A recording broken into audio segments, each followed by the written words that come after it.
Good morning. Good morning. I'm early. I know some of you are going to be complaining. I saw that space. It was supposed to be at 10 o'clock and I missed it. It's toggled to be recorded and it's showing on my screen that it's being recorded. So no worries. All right. So this morning, I wanted to talk a little bit about how to win in trades and had like an interactive engagement, if you will. And I want to kind of like utilize the non-farm payroll event yesterday as a foundation.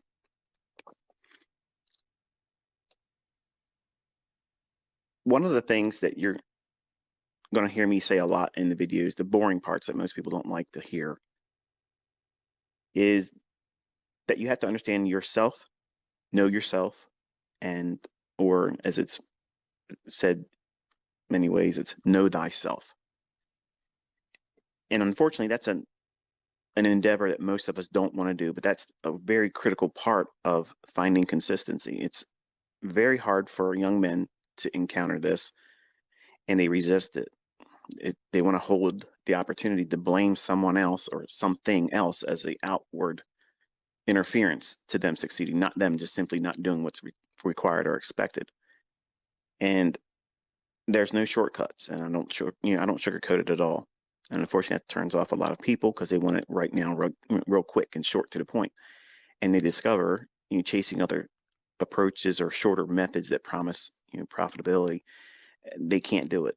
They might have flash in the pan one hit wonders here and there, but that's not consistency. And my aim as a mentor is to teach you how to find your consistency, not mimic mine or try to keep up with other people on social media, but you're trying to find your own lane and stay in it.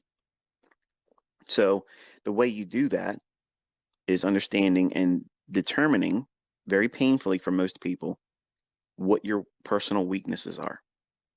And that's an ugly area in everyone's life that we want to try to pretend doesn't exist, because every one of us have a weakness. Every single one of us has a frailty, something that brings a reason for ruin. And I mentioned I don't know if it was 2 spaces ago, where I covered, like, for young men, if their personal relationships are always plagued with, drama and such, your trading's going to be very bad, because you're not being responsible in your relationship, and you're going to bring those same character flaws into a method of making money that requires discipline. You have to be like a machine. Like, you have to be so objective about what it is you're doing and understanding where you will mess up, what makes it or what invites recklessness in you. And as a young man, I didn't want to identify on any of those things initially, when I had many reasons to have that. Failed marriage, you know, troubled upbringing, parents that didn't want have anything to do with me. And I used all those things as a chip on my shoulder. And I wanted to have an instant gratification in the marketplace to replace that pain. And it doesn't work that way. And unfortunately, a lot of the sugar-coated shit that you see in this industry kind of caters to that. Hey, buy my course, buy my shit. I'll teach you how to trade in 2 months or 3 months, and you'll be able to, make a lot of money and be part of the 1% crowd. And you find that that's not true, because they themselves haven't even mastered themselves, the teachers, the educators. But they put this mask on, hide it. I don't ever wear a mask like that. I literally come out here, and every time I talk to you, I'm talking from real world experience, embarrassments, failures, things I've done, blown accounts. I don't ever hide any of that stuff, because you all have to endure those types of things and figure out what it is that's going to cause you ruin, what is going to derail you. And before you can ever find winning consistency in your trades, you have to identify those character flaws. Many of you might be using alcohol. Many of you might be doing drugs, recreational or whatever you want to call it. That's going to have an impediment in your ability to be consistent, because you're changing the state of your focus, your lucidness. You're not going to be at optimal levels if you're doing things like that. And if you do drink excessively, you should not be in front of your computers. You shouldn't be doing anything like that. And you shouldn't be inviting, let me say it clear because I don't think I said it clear enough. You should not be inviting substance abuse into your trading. And I have students that have wrestled with that, and they tried to ignore it and they hid it from me when they were telling me they were having problems with finding consistency and saying, I can see it after the fact, but it frustrates me. I can't do it then. And come to find out, they have been wrestling with alcoholism. And you can't ignore it. Like, that's a big elephant in the room. And maybe that doesn't fit you or your problem. And all of us have a problem. All of us have a kink in our armor that it may not be a big deal to anyone on the outside, but for us that have to deal with it, it's like a rock in your shoe. You can't run the fastest. You can't stand on good footing because it hurts. It's painful. And it's a distraction from whatever you're doing. So if that's an endeavor that you're fearful of, you need to get over that. Find out what it is that is a problem for you. It may be codependency. You may need to be with someone for, companionship. And if you don't have it, it makes you lonely. It makes you feel anxious. And it's going to do what? It's going to cause you to do things in the marketplace to replace that, replacing those negative experiences, that fearful stuff. And unfortunately, there's not enough said about this in the trading space because, again, like I said many times before, it forces the viewer or reader, if it's a book, to take a personal assessment on themselves. And they're not going to like what they find. When you take personal inventory and you have to do an evaluation on yourself, where am I a problem? Where do I keep making problems for myself? Where do I invite drama? Where do I cause recklessness in decision making? Where am I impulsive? That type of thing. For the ladies, and I'm not trying to just beat up on the guys here, I know my wife is an impulsive buyer. Like, if I give her a credit card and she goes out to the store with a list of things, I say, okay, go get this and don't get anything else. Okay. Well, you know what that means. I'm not getting everything on the list because she's seen something else that she wants to get, and it's better for us to have that. And then 20 other things. Oh, I saw this thing. Look at this. This was 40% off. Yeah, I could have saved the other 60% if you didn't buy that. Okay. That's a better deal. That's the better savings. Okay. But women generally tend to be impulsive as a spender. And that might be a problem, not for many, but it may be a problem for female traders that become impulsive about doing something beyond what they took out of the marketplace. And what do I mean by that? I have women that I've trained, and a few of them, uh, Grazi, shout out to you. She's in our private mentorship, and I hate saying that. I wish I could have just paused myself there because when I do this, it seems I got a tweet the other day. You're teasing us about your private mentorship, and then you say nobody can join. But I'm trying to wind that down. I don't do videos for them, and I'm actually doing all my teachings publicly now. So they're in this group with you, learning. So, but Grazi, she's in our forum, and she's just a dynamo. Like, I'm very proud of her. And what I'm about to say is not directed to her. And to be quite honest with you, I wouldn't even know if it was a case for her or not. I just know that she does very well, and she makes it public in our forum. She walks the walk, and no bragging, very, very consistent, and I'm just very, very proud as a mentor. And she's doing it with real money. So there you go. And all the other students love her too. So she's an Aussie, if I'm not mistaken. So shout out to the blokes down there that you got one from your homeland that's killing it in my mentorship, and she's a lady. But I have other ladies in my mentorship that get upset that they find a trade, they get something out of it, they profit, and then they beat themselves up by getting out too early because they second guessed it.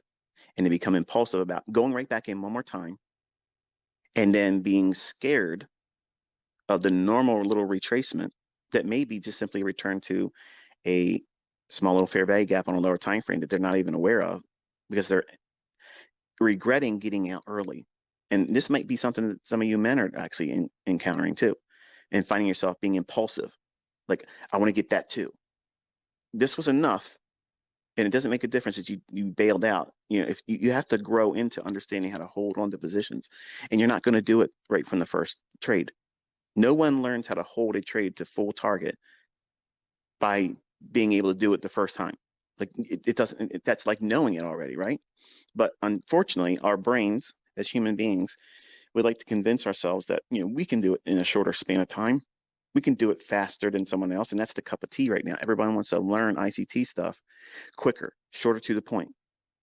And then I guarantee you, you're not going to get the results you're looking for. You're going to have to go right back through all this stuff I've told you to do, and that's where your consistency is going to be found and derived from. But if you're finding yourself being impulsive and trying to go back in to get a little bit more of the move that you didn't hold on for, that's showing you a character flaw. You're being impulsive. You're not being content with enough. Now, for those that have been following me for a long time, when you hear me or read many times in my tweets, I'll say be content with enough. I'm reminding you that if you take something, that's better than a loss. And you engaged, you have experience now. And that impulsiveness that caused you to get out of the trade early because of either fear or anxiety or just you just can't handle it. Or you've had recently a string of bad trade ideas that didn't pan out. Your demo account just in drawdown, you want to build it back up a little bit, you want to just have a win. There's nothing wrong with that.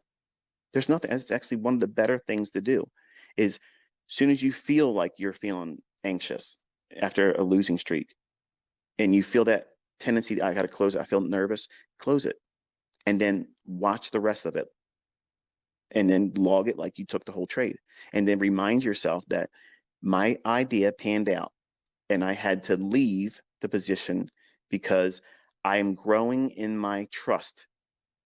Now, notice that I said those words and not, I can't believe I bailed on this trade again. I'm so stupid. This is so dumb of me. I'm never going to get this. I'm so frustrated. You see the difference? And that's why I don't like to see people doing that in their tweets to me, because if they screw up, how you handle your screw up, your mistake, is going to set the path for you in your development and your consistency. Because if you're impulsive and then you get a bad result, something that was not what you were hoping for, and as an adverse effect of the decision making that you had, that's going to create or invite the opportunity for you to give yourself negative confirmations. You're going to give yourself reasons to solidify and immortalize that as a terrible experience. It was painful. It was embarrassing. You didn't do what you were supposed to do. Versus, okay, this is what I did. This is why I did it. And this was the aim of why I was doing it. And it's not a bad thing. Now, if you do something impulsively and you had a stop loss, and then you change the stop loss and start moving it around like a neophyte and opening it up more. You ever see me do that in my trade examples? No. I'm only taking the trade stop loss and narrowing the risk as the trade moves in my favor. My position is reducing the risk. I'm not opening myself up to more risk unless I'm pyramiding, and then I'm adjusting the stop relative to that new pyramid entry because of the new equity increase, or not equity increase, but the amount of leverage being used. But I'm actively managing that stop. But in this example, if you were to take a trade and you move the stop loss to a larger risk because you are afraid that you're going to get stopped out, that is something that you need to tell yourself. If you get stopped out with a larger stop loss being hit, you need to go into your journal and say, I made the mistake of not following the rules about opening my stop loss up. And this was a reminder of why the rules are to be followed. Something like that is not kicking you in the gut and driving the air out of your lungs and leaving you, demoralized. You're being responsible. You're holding yourself accountable in your journal. You're not sharing this online. You're not saying, hey, ICT, this is what I did. Blah, blah. You're not reporting to me. Those types of things go in your journal. You're winning things and you're losing things. Those things are recorded for your benefit. That book, that trading book that you're building with your journal, that's the best trading book you're ever going to read because it's built on real experience and your unique perspective on the markets through your eyes, your personality brought into it, your unique experience. And it's unique to all of us. And that's the wonderful thing that I find so fascinating as a mentor, that I have so many diverse backgrounds and cultures and folks from all around the world that are doing it. And they all do it just a little bit different. And that makes it uniquely theirs. And I love that. So you got to know yourself. And it's a scary endeavor. And if you've been avoiding it, you need to just roll your sleeves up and say, okay, on a weekend, just evaluate what it is that you spend your time thinking about. Do you worry about making money, not making money? Are you going to get it? Are you obsessively thinking about, the worrisome idea of failing at this? Instead of doing that, you need to put yourself in a mindset where you're studying and looking at old things that you recorded in your journal. As soon as you feel like a negative wave is coming over top of you, you feel like something like doubt, concern that you're never going to get this, go back and look at old price moves that you have in your journal. That's the benefit of having a journal and where you got it right. That's such an encouragement because it's not like reading someone else's book or watching my video or watching my examples where I'm taking the trade. I know a lot of you like to live vicariously through me and my examples, but that only lasts for the video. When you have done something and you've either tape read, when you study price action without pushing a button demo or even a live account, and you're just studying price action or taking a demo and you log that experience in your journal and you record it in your own words that this panned out exactly like I was expecting. It's so encouraging to see these types of things coming forward in my development. You want to be very positive in your journal. All your journal entries need to be positive. You want to be able to feel like you can't wait to go back and read them again. They're personal love letters to yourself. They're encouraging to yourself. No one's going to encourage you like you want them to do. Even me. I'm not there when you push a button. And when you do the funded account challenges or you get a big withdrawal and you got money coming in your hands for real, I can like your post, I can retweet it, but that stops moments after that. And you might see other people come in and be a flurry of other people liking it and saying, hey, way to go, I'll be with you soon. That's encouraging, but that only lasts for so long. Unlike a trading journal that tracks your development, where you have real occurrences, where you yourself have done the work, you saw the setup coming, and it panned out. When you have hundreds or more of those examples, and it doesn't take long to get them, but you have to do the work of logging it, recording it, studying it, and then seeing that you did it right that many times in the past. And then when you do it wrong, how infrequent that is, and how that becomes even less infrequent doing it wrong over time. That's the advantage of doing these things consistently and following the process. So having that mindset going in that one trade idea is not your entire career and it won't break you, and how you won't look at that as a way of inviting ruin to yourself. So knowing yourself, removing those weaknesses, or at least trying to keep them from influencing your trading decisions, that's important. Knowing the general market dynamics, that's also obviously a key factor in winning in trades. And what I mean by that, general market dynamics, market structure. I've taught I got a student that I literally just tossed out of my private group because he's literally teaching my private mentorship and teaching the 2022 model like it's his own, whatever. But he's online saying that I've never really done work with market structure. I've taught more about market structure than anybody has. And see, it's not just simply knowing higher high, higher low. That's not it. You need to know the dynamics from the higher time frame down the lower time frame, and then the lower time frame back up to the higher time frame, and how all that fits together. Market structure is one component. That's it. But when you understand it, all it needs to be done is reduced down to what I showed you in the model on 2022. That's the only element of market structure that you need to focus on. Everything else that everybody makes these courses and videos about, okay, you have higher highs, higher lows, higher high, higher lows, and then you're going to wait for that shift. Okay, you can draw that out on a line chart and show all these perfect examples after the fact, but you're not showing examples of it right now, real time, and doing a trade. That's what I have an issue with. And that's why I don't like people trying to teach my stuff, because you can do it in hindsight and sound smart, but you can't do it going forward, which means you don't know what you're doing. So you can't teach that. That's how you discern who can teach. Hear that? Got a bullet point list. ICT's been knocking them off. He's been really focused. I got a bullet point list here. I got some shit talking at the end of this video, don't worry. The other part is seasonality. Seasonal tendencies, the effects of when the market is more likely to produce large range moves on the daily chart. And there's a lot of volatility. As an index trader, you want to know when there are earning seasons. And you also want to be aware that during the summer months, now this hasn't really been true in the last 2 months. I'm sorry, the last 2 years rather.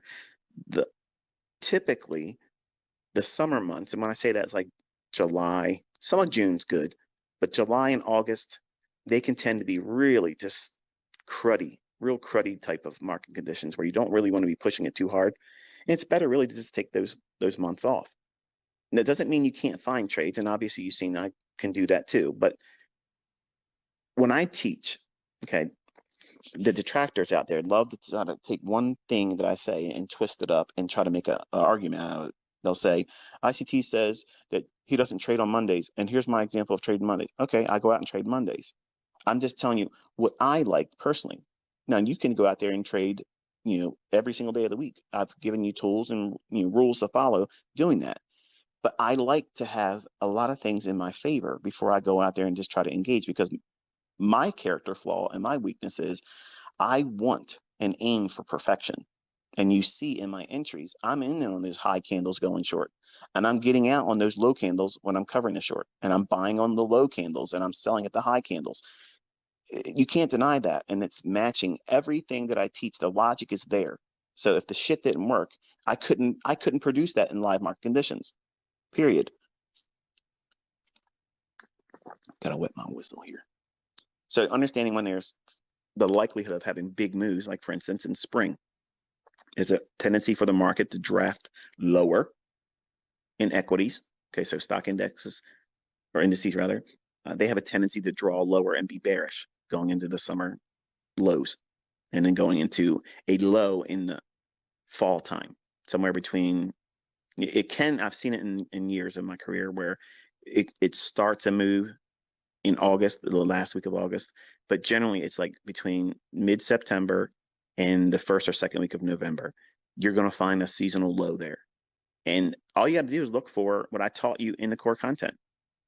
If you simply just use that model, look for index divergence, SMT divergence between the NASDAQ, this S&P, and the Dow. I don't trade the Dow. Okay, I don't care about the Dow for trading purposes, but I use it for an analysis, like dollar. I don't trade the dollar, but I've always used it as a barometer for Forex pairs. So it's going to be a diametrically opposed opinion held in dollar versus other currencies. Well, when you're comparing the three averages, S&P, NASDAQ, and Dow, and you're looking for a high to form in the spring, you want to see a divergence. One of those indices is going to fail to make a higher high. That's it. You have now witnessed the quarterly shift. Now, everything after that, start looking for market structure shifts bearishly on all time frames, and look for the pattern that I taught you in the 2022 mentorship. And folks, I just fucking gave you an ATM that pays out every motherfucking year, and it gives you the bias going all the way into the summer. That's it. That's the key. That's the fucking unicorn you're looking for. Well, how about in the fall? You're looking for the opposite, because seasonal tendency wise, you're looking for a low to form. So one of those indices are going to fail to make a lower low. Once that occurs, what happens? That failed lower low in one of those averages, that's simple Dow theory. Once that shift occurs and they go breaking their short-term highs, you're now in a buy model.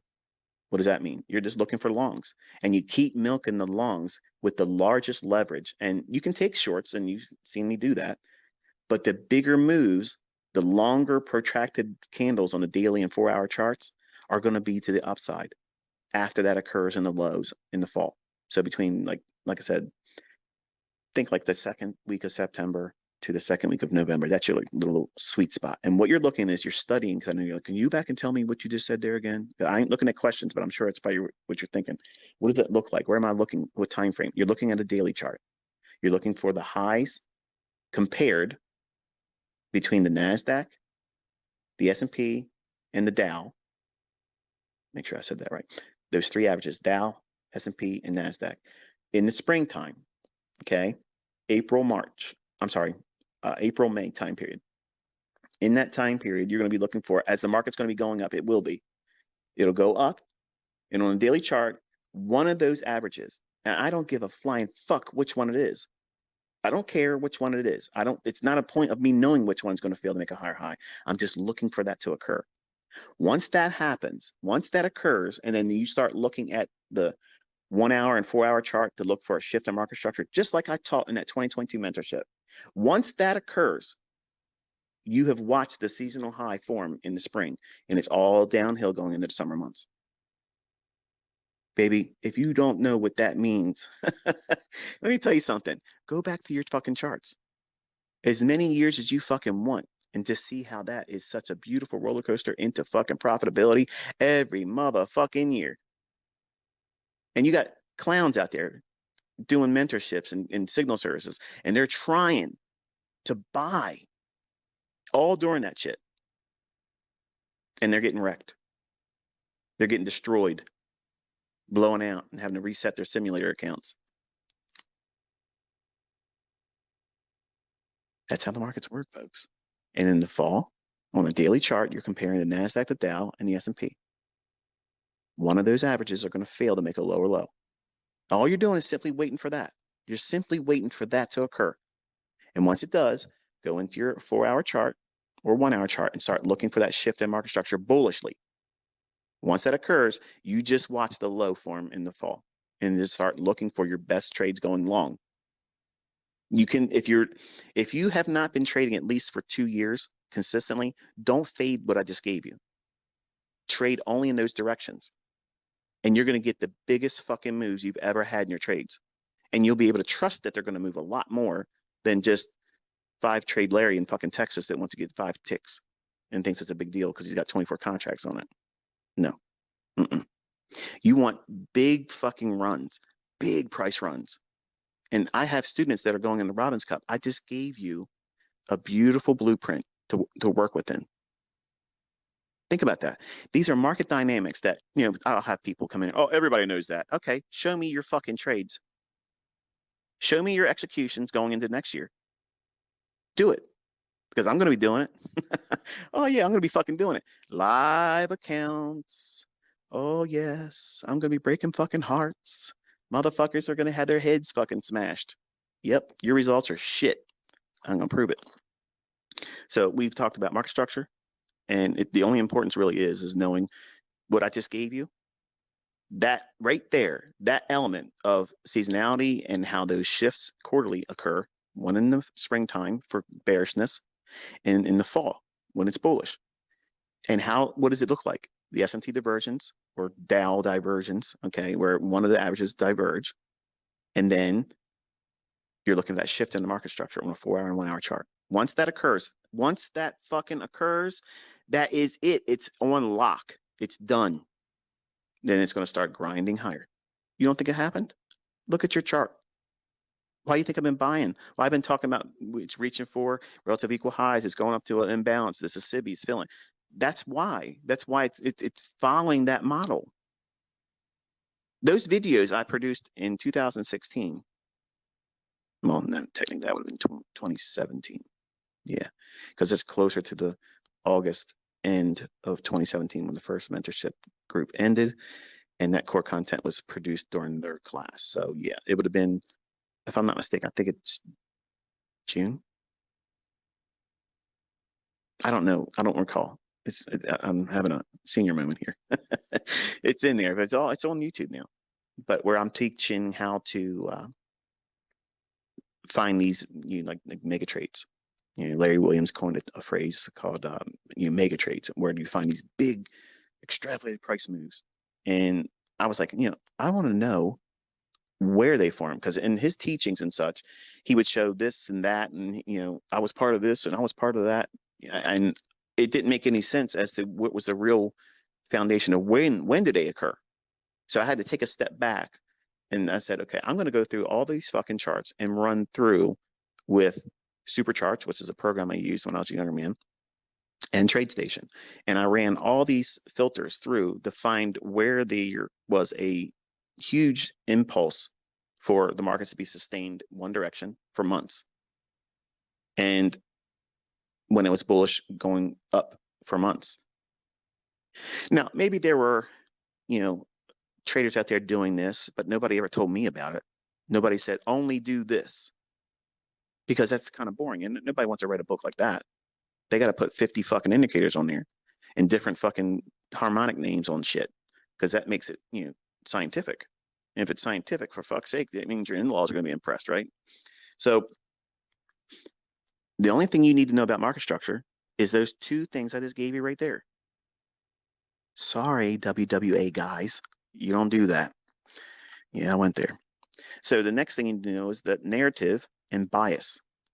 Okay, narrative and bias, they kind of go hand in hand, because if you either determine your bias, looking at the charts from experience, you'll right away know what the narrative is. Or you go in looking for the narrative, and then you'll arrive at your bias. So I know that probably just confused you, because a lot of you are struggling with bias. And what's the difference between narrative and bias? Well, let's go back to what I mentioned earlier about non-farm payroll. Let's assume that you watched my tweets, okay, and you're not a douchebag that's simply trying to take everything out of context. I said, you're going to have non-farm payroll, and people are about to get wrecked. I said, note the relative equal lows on the 5-minute chart on ES. Okay, so where did I take your attention to first? Below the market. So right away, your mindset should be, and this is how you go into 2023 with me. When I'm talking to you live, okay, I'm not going to tell you this is where you buy, this is where you put your stop loss, this is where you put your target. I'm not going to do that. Okay, I'm going to show you how you can stop wrestling with knowing where the market's going to go, because I've already taught you how to trade. I've already taught you what the patterns look like. You can get in there multiple times. It's easy to do that part once you know where it's likely to go. And you all know this. You know this. And many of you even say this all the time on Twitter, or you'll do it in your own video comments and videos. You'll say, I can see the entry pattern. And if I could just know beforehand, because the few times that you mentioned what you thought was going to happen, I got in there, I took the trade, and it was easy to trust it because you said where you thought it was going to go. I'm going to condition all of you to not need me in 2023. Excuse me just for a second. My goal is for you to be independent in 2023. You will not need to watch ICT. You will not need to know what I think or my opinion. But narrative is understanding how they're going to deliver it. Who? The market maker. The algorithm, if they're going to be a manual intervention, which I believe non-farm payroll yesterday was.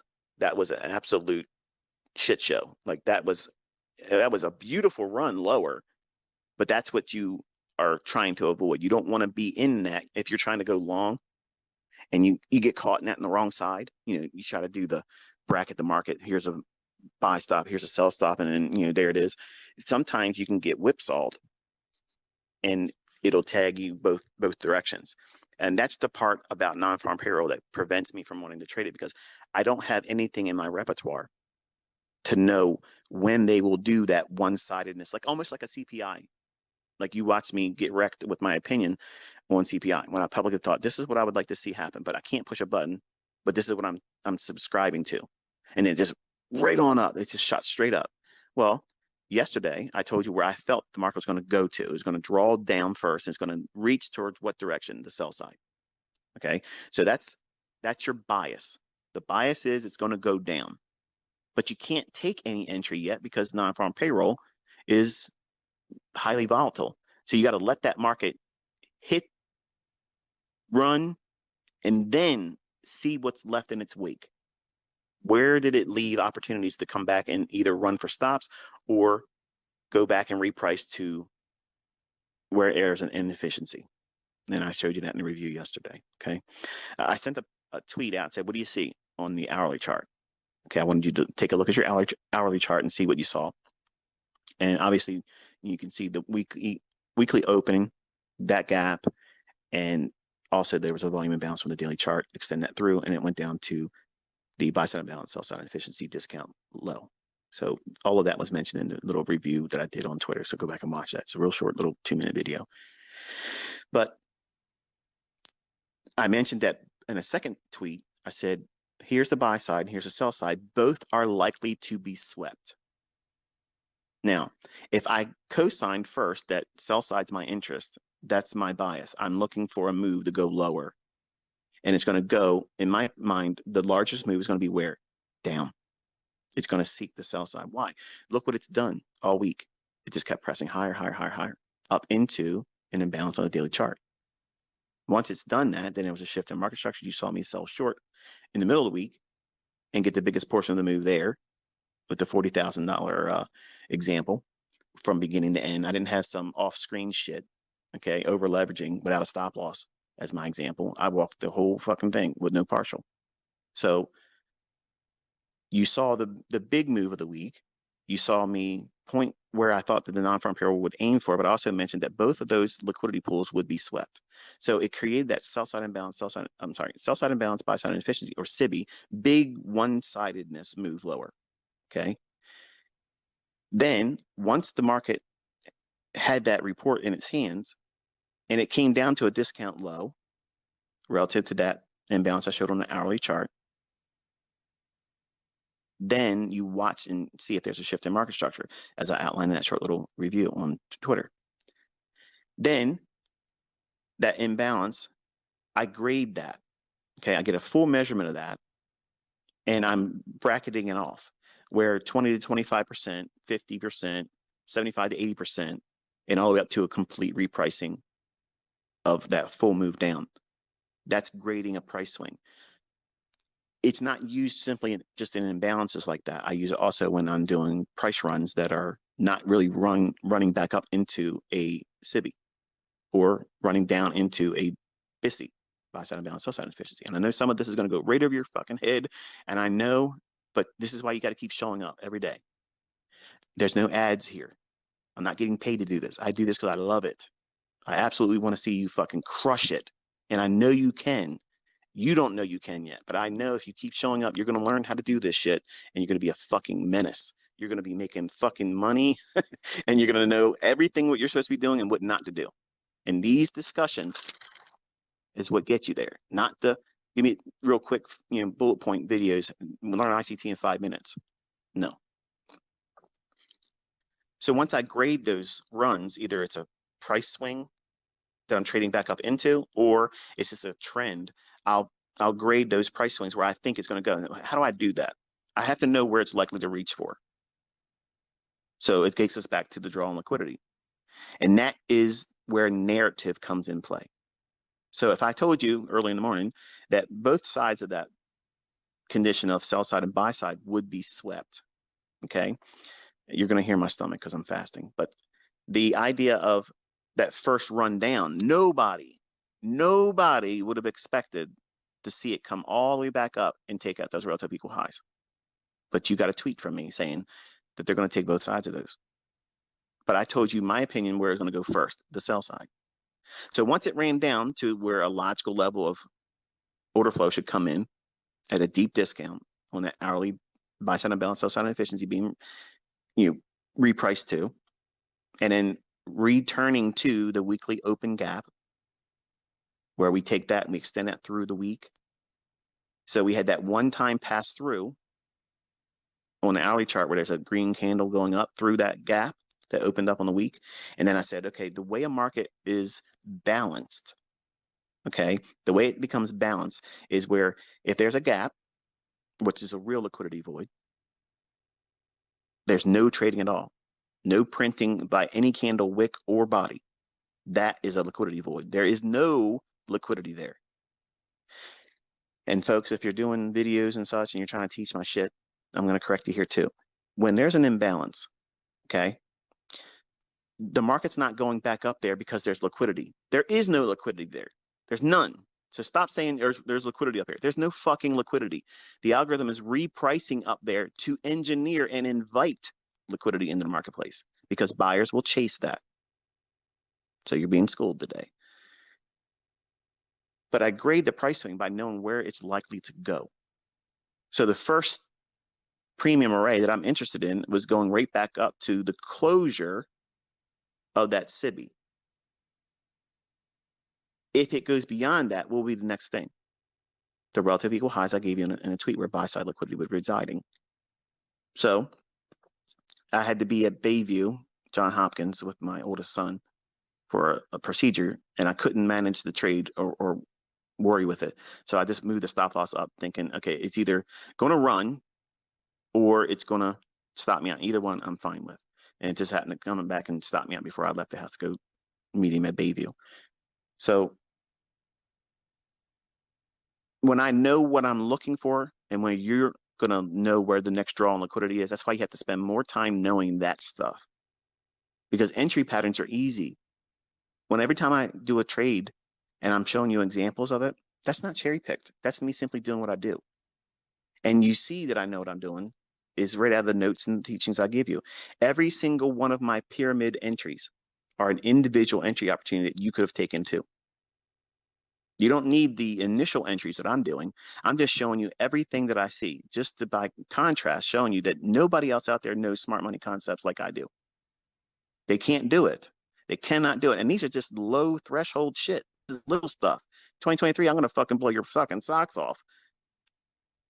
But you start with this easy stuff, knowing where the market's likely to go, knowing that wherever the market is right now, or where it recently came from a low, if it's bullish and you think it's going to go up 100 handles on S&P, then you take a fib and you extend it from the low it just recently made that you don't have to necessarily be in along from. Or if you're lucky enough to know what you're looking for and you were in front of the charts as it happened and you bought that low, then you take your fib and you extend it up and you look for 25, 50, 75, and terminus. Terminus is the draw on liquidity, where it goes to. Inception of the move is the low in this case. So you're looking for these areas where what's going to form? Fair value gaps, order blocks, stop runs. They're going to occur at the 25, the 50, and 50 is going to consolidate because it's equilibrium. Look at what I showed you last night and think about what I taught in month 1 content of the core content, where I talk about the 4 stages of how markets deliver price. The algorithm does 4 major things. When does it consolidate, ICT? I just went through answering questions on my forum. I'm not going to give you those answers here, but I'm giving you clues in knowing how to know where consolidations occur. Consolidations in intraday price action will occur around equilibrium. What's equilibrium? The 50% of that SIBI. It doesn't have to go up there and completely close in that one big drop. It doesn't have to do that. That's where Chris Laurie's group and I differ. They like to see all that stuff. I know what I'm looking for. I know when it ain't going to fill. I know when it's only going to go in there in a little bit, and that's the institutional order flow entry drill. I prove it because that's what I do my pyramid entries in. You don't get that anywhere else. Okay, I'm not trying to kick sand in his face or anything, but I'm just reminding folks who's who and who you're listening to. It's just confidence in authorship. It's not arrogance. It sounds like it, but it's not. But having that graded price run, it allows you to plan. It allows you to expect and anticipate new entry patterns. And you may not have the equity or the experience to go in pyramid.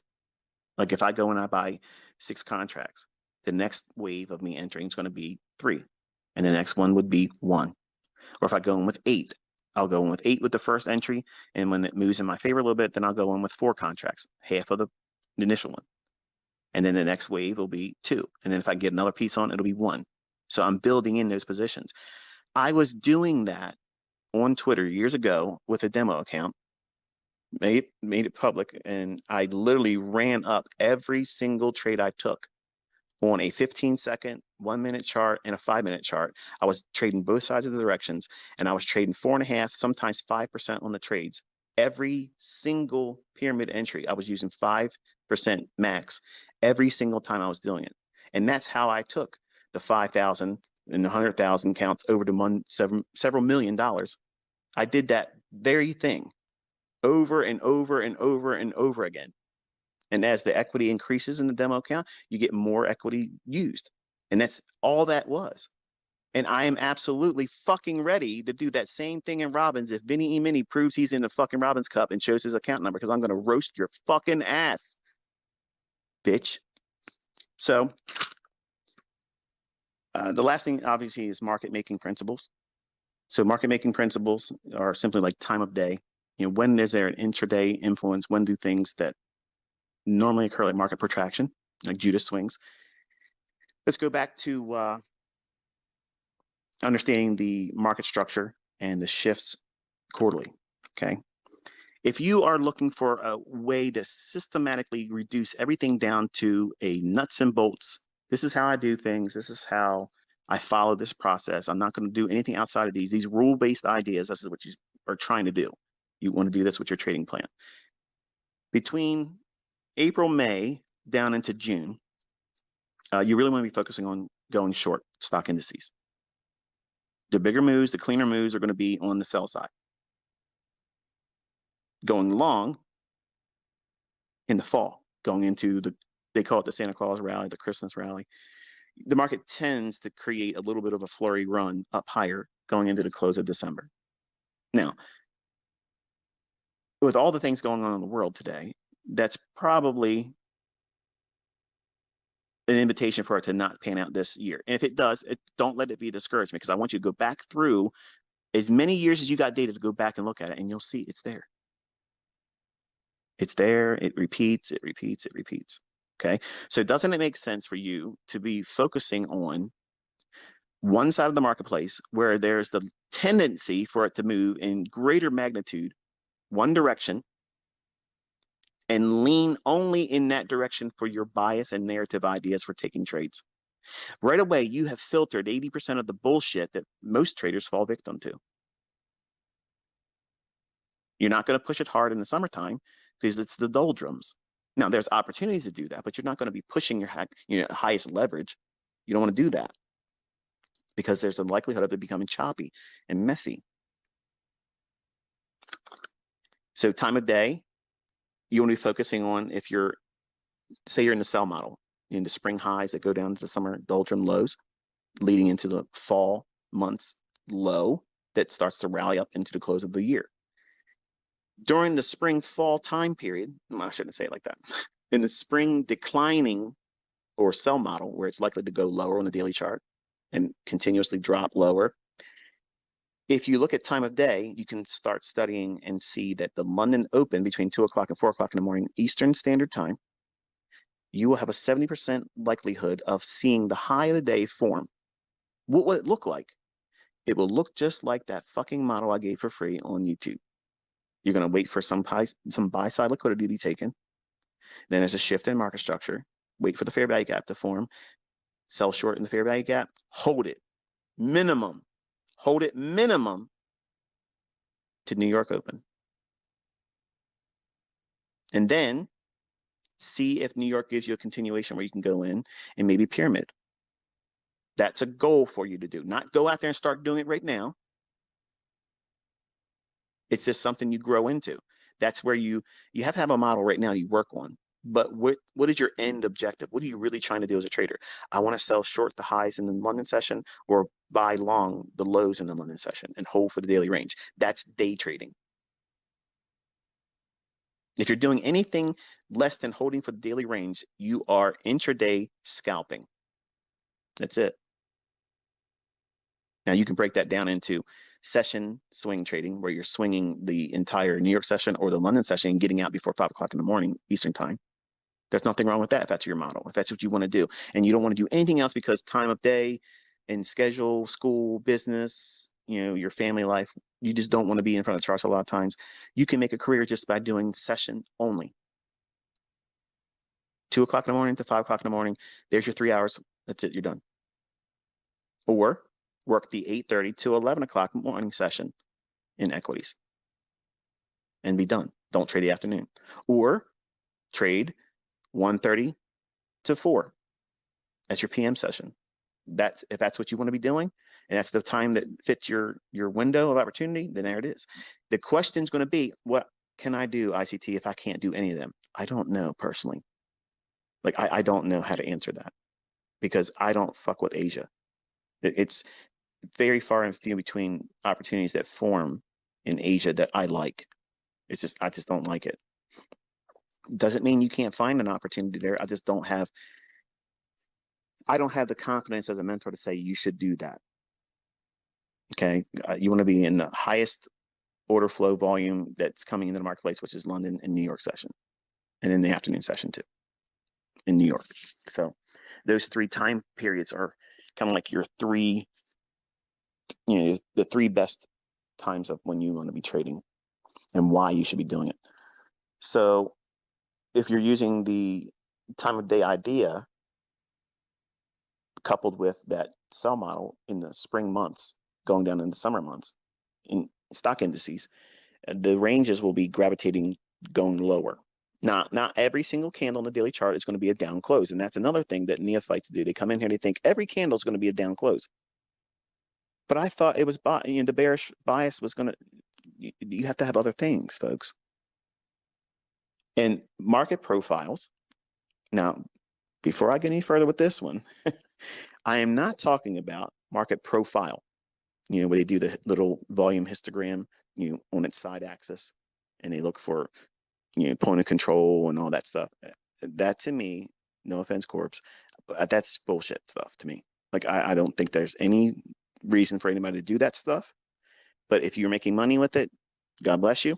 I'm not here to detract or say anybody that's making money with it can't make money with it going forward. I'm just saying I don't personally subscribe to that, and I already know what your volume profile shit's going to say to you before you see it.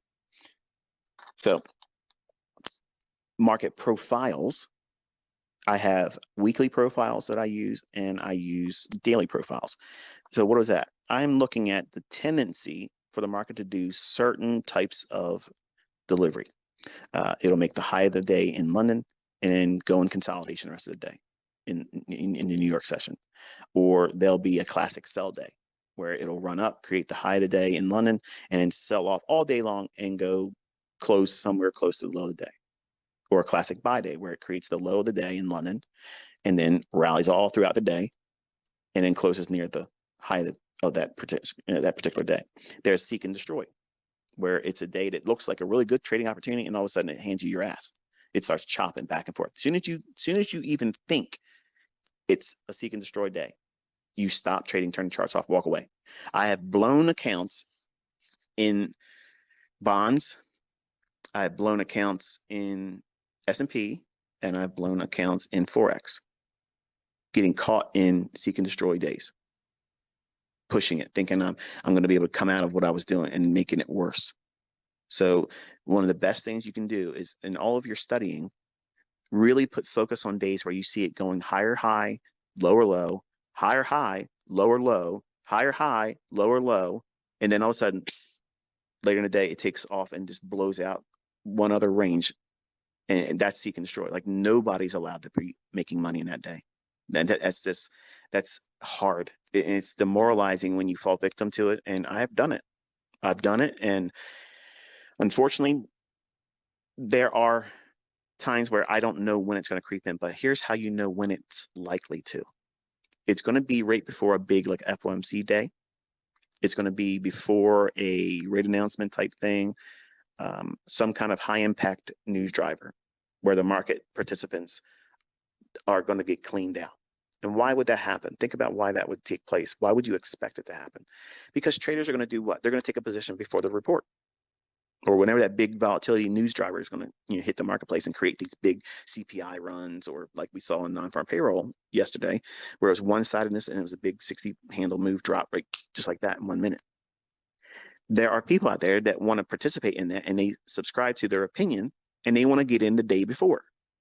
Well, I admire their their courage. It's rewarded with pain, because this is exactly why that seek and destroy profile will manifest itself, because that report is anticipating, or in the minds of traders with that report, they're all anticipating a big move, and everybody has an opinion.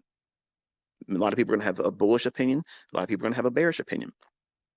So for good measure, the algorithm does what? It takes the initial short-term little intraday high out, brings people in on breakouts going long, and then it goes down and takes out a short-term low, knocking out their stop loss that went long and tripping in new traders going short with a breakout strategy. Then it goes back up to that short-term high it just formed and cleans that out. So now those that went short from up there and were lucky, now they're out of the marketplace. And it keeps doing that same thing all day long. Every high is taken out, every low is taken out. That's seek and destroy. Nobody gets to participate in that move. And as soon as you recognize that happen, or that happening in the marketplace, maybe you forgot about the economic calendar. Maybe you didn't pay attention to what's likely to occur tomorrow. That is when seek and destroy is likely to occur.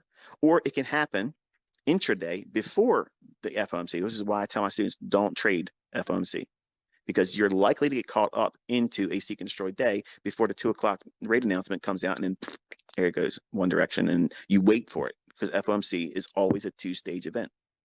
There's the initial move that's usually fake, and the real move is the opposite direction. So these are conversations that are just too fucking good for a book. Okay, they're just too good for a book.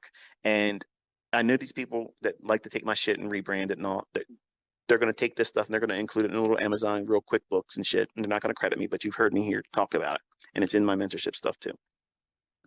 But market profiles are little templates that I have, in my own personal study, identified what the general characteristics look like and how that weekly profile should look. When is the weekly low likely to form?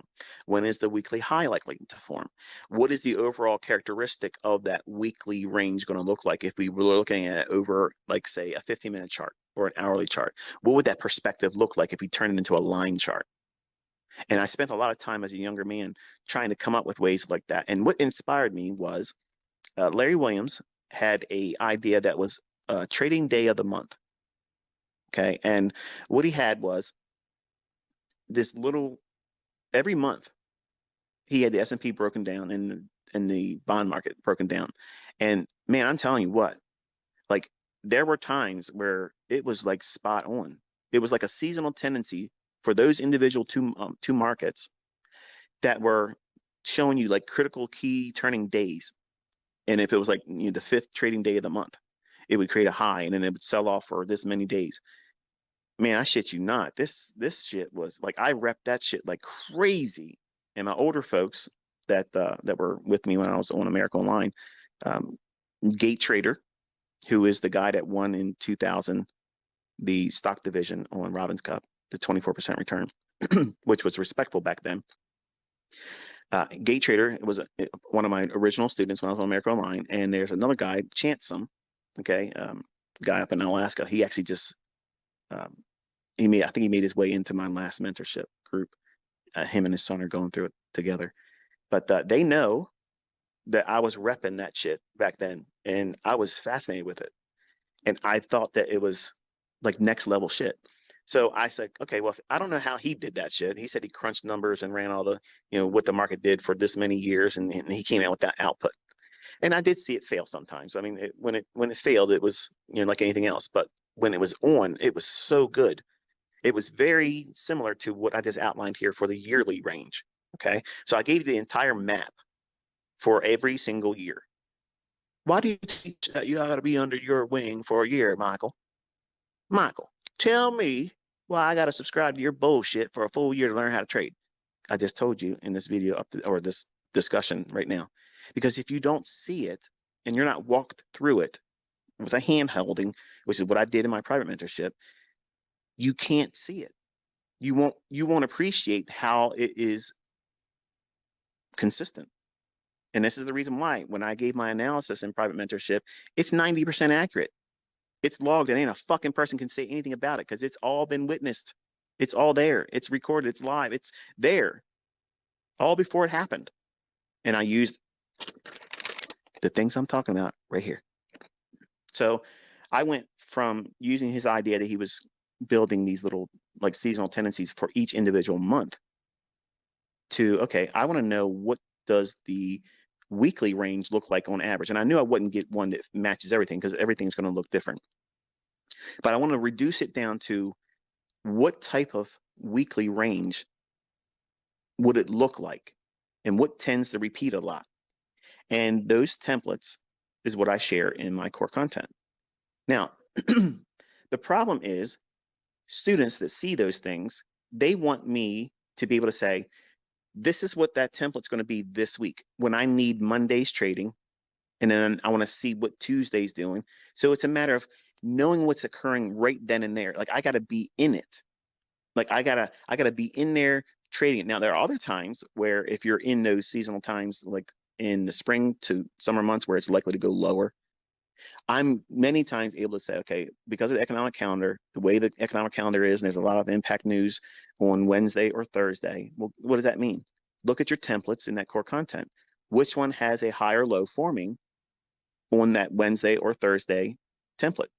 And that's the weekly template you're going to be following probably for that week. That's it. I just gave it to you. And if it doesn't pan out, you just eat it. It's a loss, like anything else. It's a cost of doing business. But you're going to find that it's almost like fucking fortune telling. It's weird. It's weird how it just pans out. But it takes a lot of courage to see that and experience. You're not going to be able to just look at it and say, "Oh, I figured this out. It's going to be so easy." That you got to do this. This is a lifestyle, and you'll learn. And then I went to studying how I can do this on an intraday basis. So I had intraday templates or market profiles or little tendencies for the market to do certain little patterns and delivery of price. I put it in that type of format too. And you see that in the day trading portion of the core content. So I'm looking at days with the expectation it's going to deliver a certain way. Now, I'm not saying I'm 100% right. I'm not even claiming to be 90% right in that regard. But I know if I fall victim to a intraday profile that I'm trying to trade, if it fails, I know which one it's going to go to if I fail there. And it's a matter of experience and knowing how to navigate that. But narrative is knowing how it's going to use one of those templates. And that's what makes this complicated. And it's easy for people to say, fuck this, it's too hard. He makes it complicated. No. If you want laser guided precision, it's going to take some fucking effort and it's going to put some wrinkles on you. Okay. It's going to gray some of your hair. That's just what I require because that's the way I'm wired. I want something that's next fucking level outside the reach of the common person or trader. That's why when you see me executing, that shit is next to flawless. And you can't get those results with this retail horseshit renamed. It doesn't exist anywhere else. It does not exist. And these fucking jokers that say, oh, it's supply and demand. It's not supply and demand. The things I'm teaching you are highly specific. They're very specific. It's not an open range that you fucking figure out where you're going to be buying or selling at. Here's your zone. Where are you buying in that zone? Sam don't even teach you that. Sidon. So that logic, while in its infancy, is better than support and resistance, but it's still lacking. And you have to be precise about why are you buying here? And if you don't know where you're buying and why you're buying it, how the fuck can you put your stop loss in an effective place and know that it ain't going to get hit? Look at the trade examples I show you. You see, oh, he's got a $3,000 stop loss there. Whew, that's a lot. Look at the profit target. It's always more than 3. Always more than 3 times. Sometimes more than that. Sometimes 5. Sometimes 10. Don't get caught up with the numbers. Look at the logic I'm showing you. Why I'm putting my stop loss where I'm putting it. It's exactly how I teach it. The algorithm's going to respect that. You see, oh man, he's putting a stop loss right there. I couldn't do that because you haven't been doing this long enough and you haven't adopted what? The experience of seeing it. I've handled this stuff for 30 years. I've I've been in it for 3 decades. I've seen this shit pan out so many times. I know how to trust it. And if I lose at it, it's not a big deal. I know that it will repeat again. And if I took a loss, I can get that back easily. It's easy. Losing is hard for a neophyte. It's it's impossible to get through a losing set of trades as a new student. You need encouragement.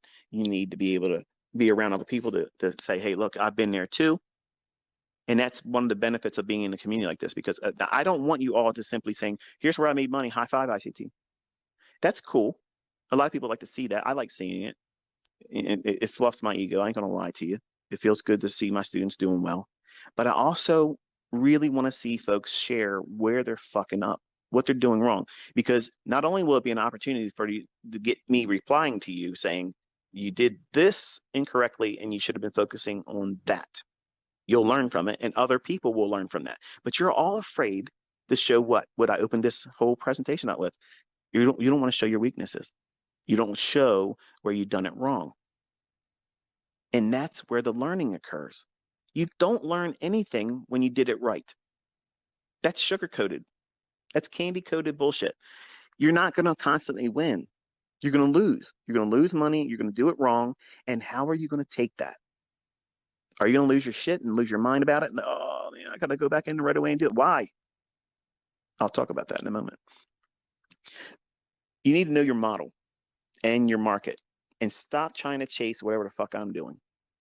If I'm trying to do something in the marketplace and you have a model already arrived at and a particular market that you want to trade in, you can see nobody's been able to convince me to trade in crypto. I'm never going to touch it. I'm never going to touch that shit. But you all watch me have an exodus from Forex, and I've given you all the reasons why I have no interest in going back in, because I know shit's coming and I don't want to be wrecked in that. I don't want to be caught up in some depegging bullshit. I don't want to be in that at all. And you can take that risk on if you want to. I'm not talking you out of it. I'm not telling you to stay in it. It's a matter of personal choice. My trust is in stock indices. I went there first. When I started finding consistency, I found it there. That's where I found it. Okay, as a commodity trader in 1993.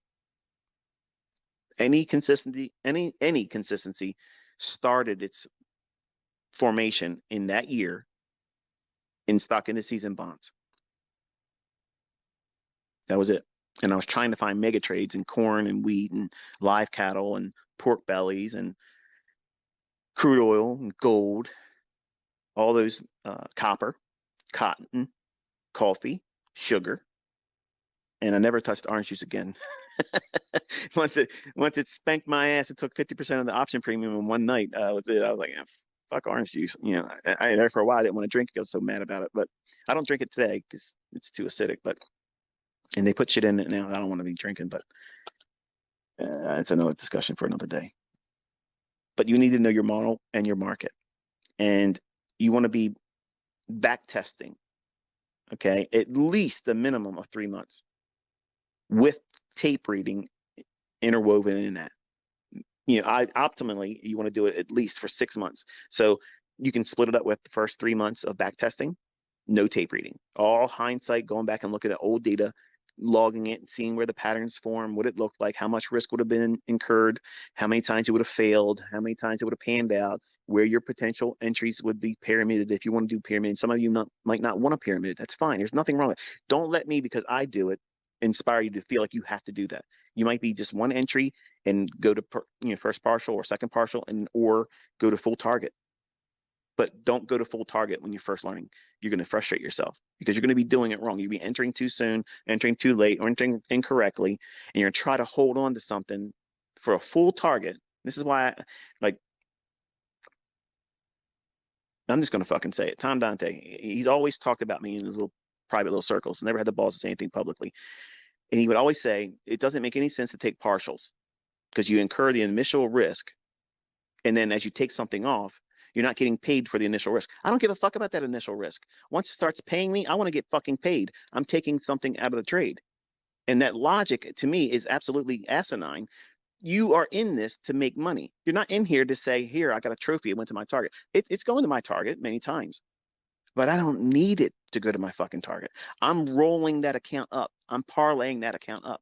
And I'm quickly removing all that leverage that I have tied up in that trade. I can do something else while I'm scaling out. You don't see that shit. That's how I ran these fucking small accounts up. That's how I did it.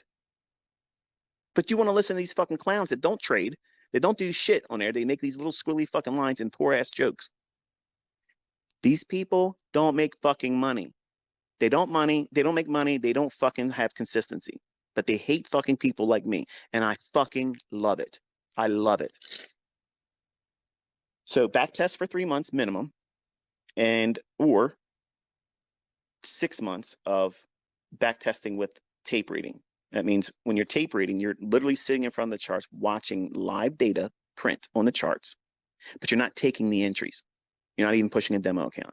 You're doing it for experience, reading the price, watching how it reacts. And then what you're doing is you're seeing, say, for instance, you're watching the S&P, okay? And you think it's going to go down to a particular level. You know you're drawing liquidity. You know it's likely to go lower. You're waiting for the fair value gap to form, and you want to watch and see how it gravitates up into it. How does it react? Does it immediately deliver after it goes into a fair value gap? Does it hang around a little bit and then start moving in your favor? Does it go down and then come back up to it one more time and tap into it, which is the reason why I don't teach trailing your stop loss aggressively, because that's a tendency in the marketplace. The algorithm can come back and touch that fair value gap one more time. And that's a normal thing. You don't see that shit in books. It's just, well, you got stopped out and, maybe you can take another trade. Fuck that. I'm going to go right back in that market. If I get stopped out and everything's true, I'm going to use that retouch of a fair value gap later on that I've already entered on, because I know they can be reclaimed, recycled, reused, if you will, because they are real support and resistance. You're talking about support and resistance is a joke in your mind community. It isn't if you're using the fair value gap, because you can literally use fair value gaps as points of inversion where once they go through it, then it should act as what? If you're looking at a fair value gap that you thought was going to be bearish and it trades through it, shows no respect to it, when that bitch comes back down and touches that again on the buy side, I expect a trade there. If everything is equal, and I know I was wrong on my short idea, and it's shown me I'm absolutely wrong, I'm going to buy that fair value gap that I would have been using for a short. Isn't that support and resistance theory? Yes. But the problem is that idea of support and resistance, you don't know what fucking high or low to put it on. Look at everybody on Twitter. Look at everybody on TradingView, on YouTube that uses trend lines. How the fuck did they arrive at those trend lines? And how many times is it really respecting it? They'll draw it after it's happened. Oh, look at this. This is where it touched. No, draw that fucking line before the market comes down and touches it and reacts. I don't see that ever. I don't ever see that. I'm always looking for it, but I never see that shit. But how many times have you seen me and my fucking students recording our entries in management, and it's beautifully respecting the fucking things that we're doing to the fucking level right there, bang, laser guided precision. Poor Goldman Sachs boys.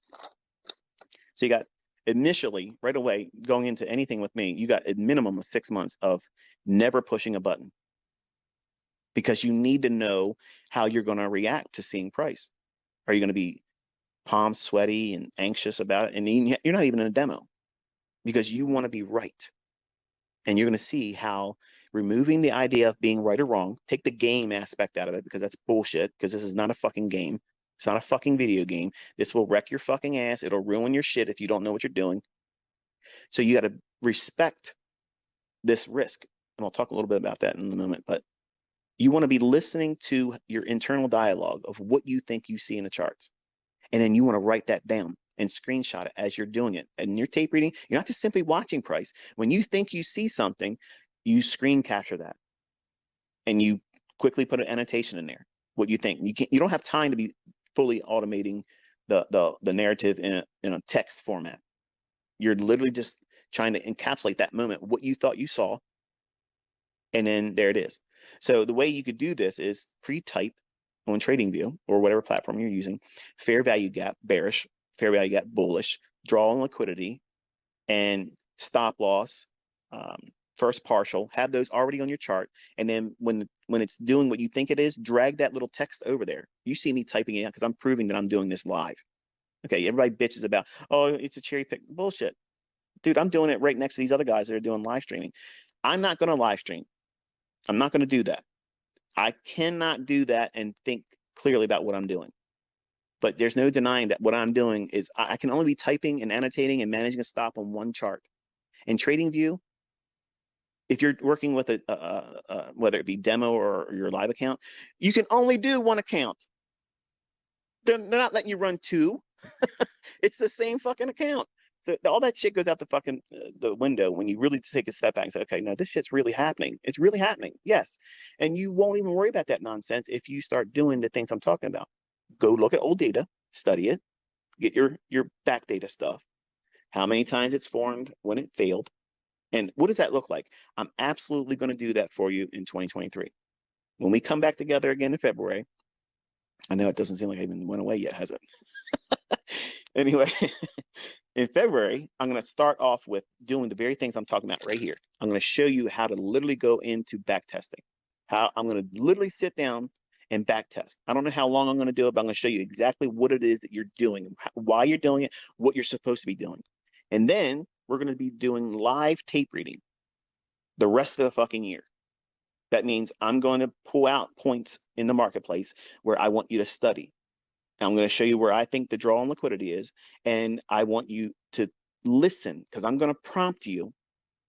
I'm not going to say this is a short. I'm not going to say this is a buy.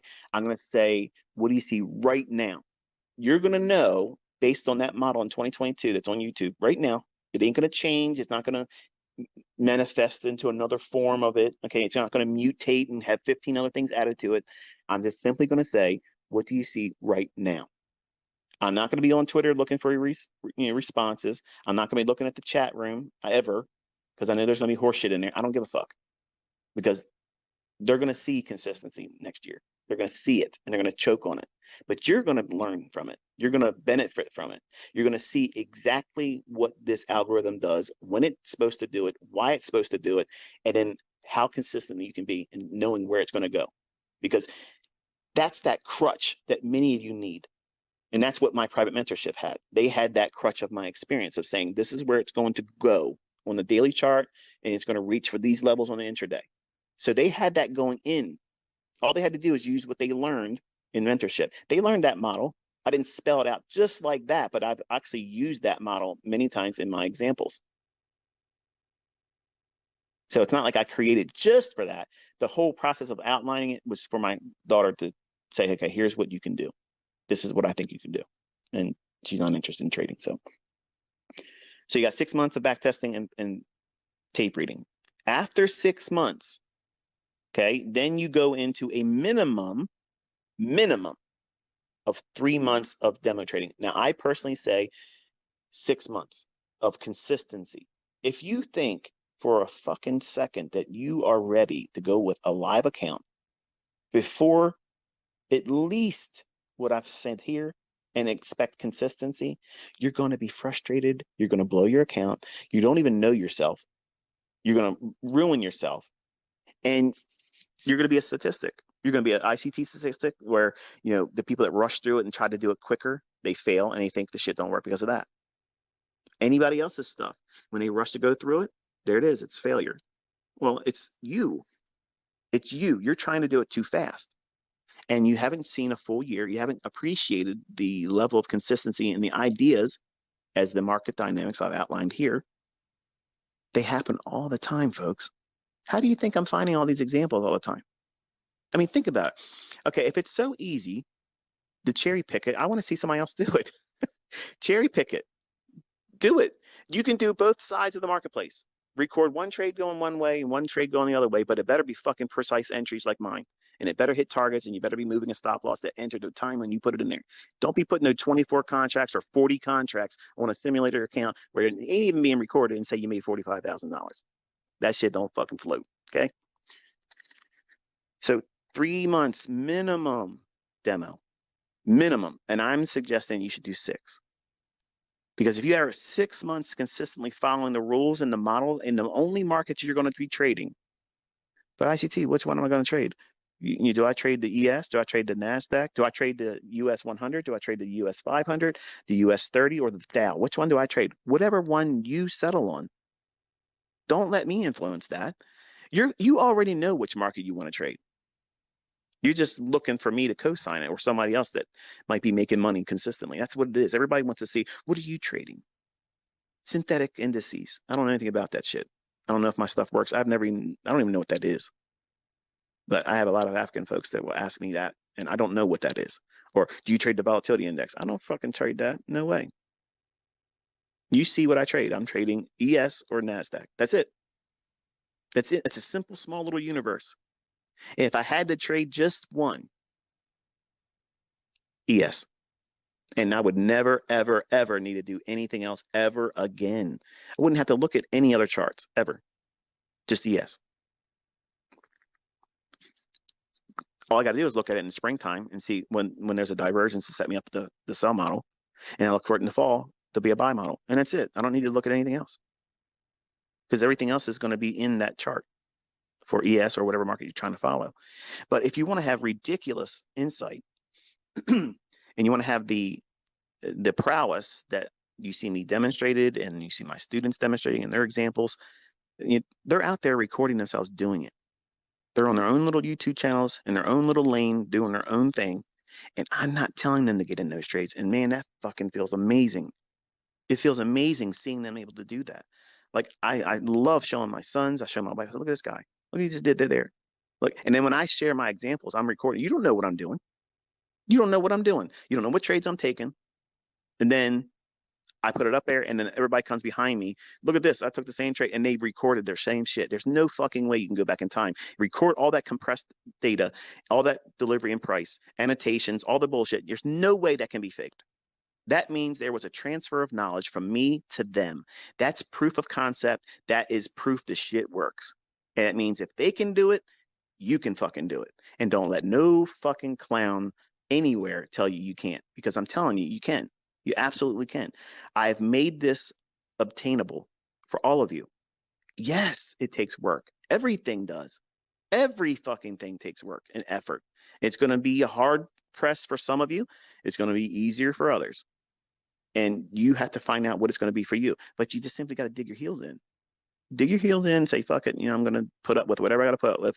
I already know it's going to be hard because if it ain't rough, it ain't right. That's just the way it is. Because if it was easy, everybody could do it. And you don't see that. You don't see it. So you have a full, complete year if you do it right, optimally. 6 months of back testing and tape reading, and then 3 to 6 months of consistently aiming for a demo results or a track record, if you want to go so far as to say that, for 6 months that are consistently profitable.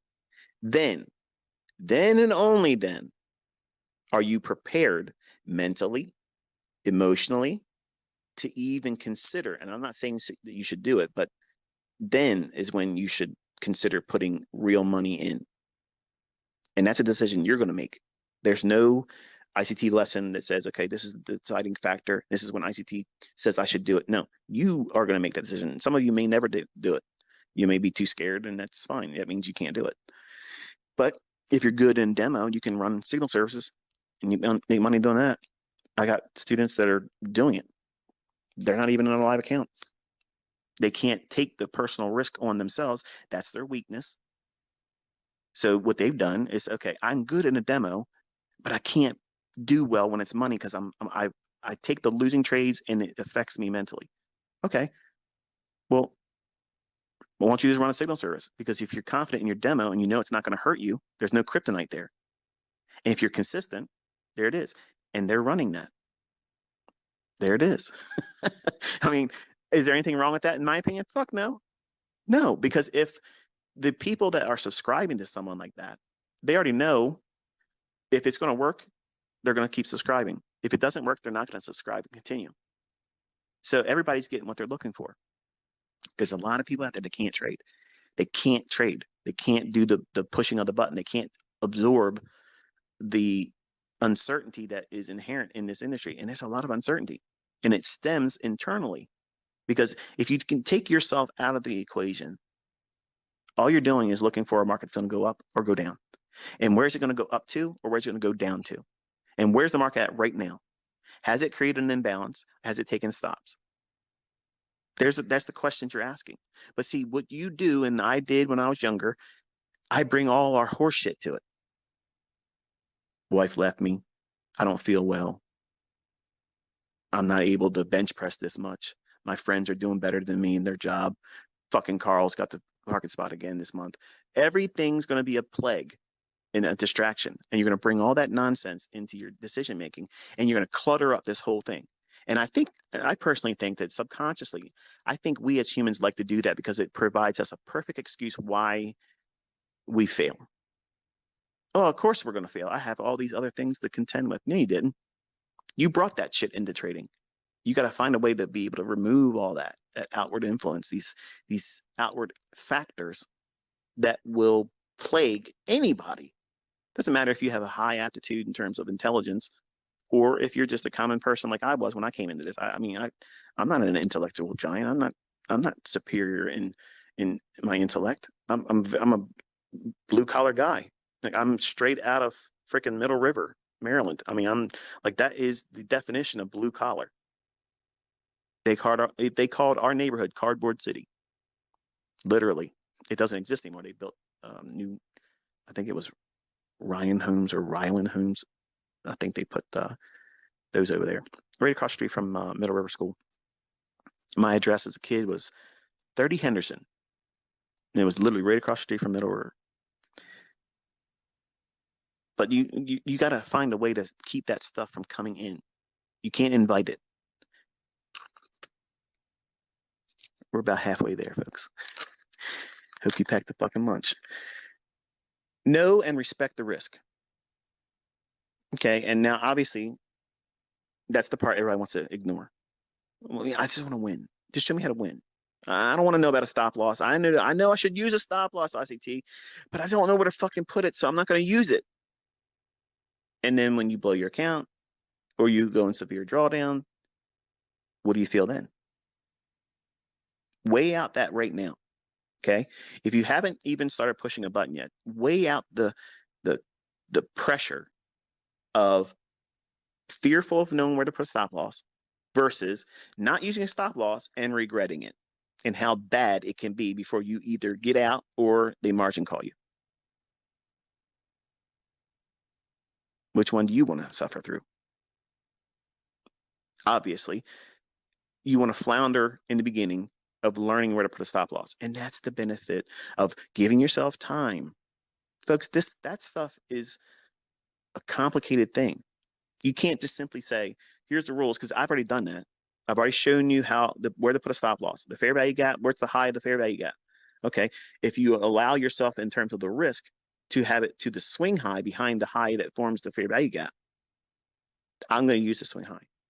But if I know everything's in my favor, I'll use the high of the candle that makes the fair value gap. And that's where I'm going to stop loss it. And you see how the market performs. Look at my examples this week. Don't look at the total amount of money that was being risked. Look at the precision placement of the stop loss and how it was never in jeopardy. I was not sitting there watching those fucking trades thinking, I hope it doesn't hit my stop. The stop's there to do its job. It's being paid to do its job. Get me out at that price, because I don't want to be in it going higher or lower if it's moving against me. I'm not worrying about that stop loss. I'm focusing on the price moving where I'm expecting it to, the draw on liquidity. I'm focusing on, is the market continuously giving me all signatures and signs that it's doing what I expect it to do? Is it breaking with it? If I'm bearish, I want to see up close candles being broken. I want to see price digging through up close candles to the left. That means it's eating into all that shit. And I want to see up close candles. I think I may have said this wrong. Let me take a step back here. Yeah. If I'm bearish, I want to see down close candles being broken, because down close candles in a bullish market, I'll look for opportunities for that to support price either through mitigation or outright order block. So I'm looking for down close candles to be driven through in price action when I'm bearish. Because otherwise, if you start seeing these down close candles to the left starting to support price, then you might need to suffer through a retracement, or it could have made its low. So I'm looking for those signatures while price is delivering in my trade. I'm focusing my attention there. I'm not worrying about or panicking about the stop loss being hit. And that's where all of your mindsets are as a new trader, and those that don't want to put a stop loss.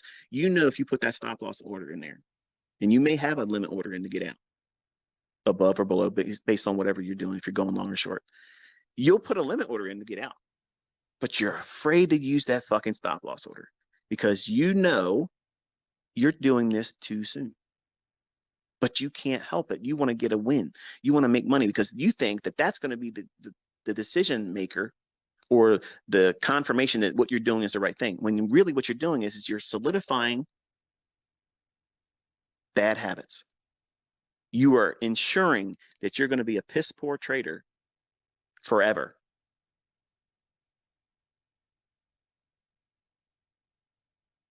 That long pause is intended. I wanted you to hear that and register. If you trade without a stop loss, like a dumb Yahoo, you are setting yourself up for inconsistency. I promise you, look at everybody out there that's trading without a stop loss. They're emotional. They flip out. When it's wrong, it's fucking really bad. And they can't fix it. You can't go back and, let me limit the amount of drawdown I took. No, it's too late. So you have to have that time to learn how to trust yourself. Stop listening to these fucking clowns selling courses and bullshit, trying to get you to be a part of their groups, following their bullshit flawed logic. That you just don't use a stop loss, or put a stop loss so tight that it's unreasonable. And or they're saying do live trading sooner because ICT's an old man and he's a fuddy-duddy and he's set in his ways, and there's newer ways to do it. There's new technologies. There's new ways to get in there and start making money right away. Those technologies may very well be valid, but you still are you. And you are bringing in to this equation your frailties as a human being, your character flaws, your personality disorders. Everybody has something wrong that hasn't been dealt with. Nobody walked into trading with their shit right. Nobody. They discover a lot of the things that they didn't notice about themselves. And the better ones, the traders that are consistently profitable, they're the ones that have done the work and the painful pruning in their personal life, in their mindset, their thought processes. All these things have been augmented to get themselves in alignment with allowing success. But you don't see what you're doing. You're resisting success by doing all the wrong things, thinking you're protecting yourself from the things that you've identified that is fearful, which is being wrong or losing money or ultimate failure. And that is avoided by doing the very things I'm telling you to do. You have to learn how to encounter, well, those personal wrestling matches is where you don't like what you feel about yourself. You may be wrestling with the fact that you think it should have been easier for you to learn by now. I have so many students that have went through that and then look back and say, you know what, I made a big deal about it then. And I felt like it was longer than it really was. And now I'm looking back, it's like I made a bigger deal out of that shit than it really was. And I kept myself in that situation longer because I grieved about it should have been sooner. It should have been sooner instead of just doing the fucking work and getting you through it. Like when you join the military, boot camp. They put your ass through it for 6 weeks or so. And look, soft bodies going in there, they're not soft bodies after 6 weeks. They're not soft bodies, and they're ready to rip your shit up. They're salty. They're ready to get out there and beat somebody's ass because the drill sergeants or whatever put it on them. So they're going to deflect and put it on whoever they say is the enemy. Well, you need to go into your development with the same mindset. It's going to suck. You're not going to have that sugary snack every day. You're going to have to defer all those little things on the weekend and start studying and doing those things that are uncomfortable, that may not pan out for you right away, but the end result over time will. You got to just stay with it.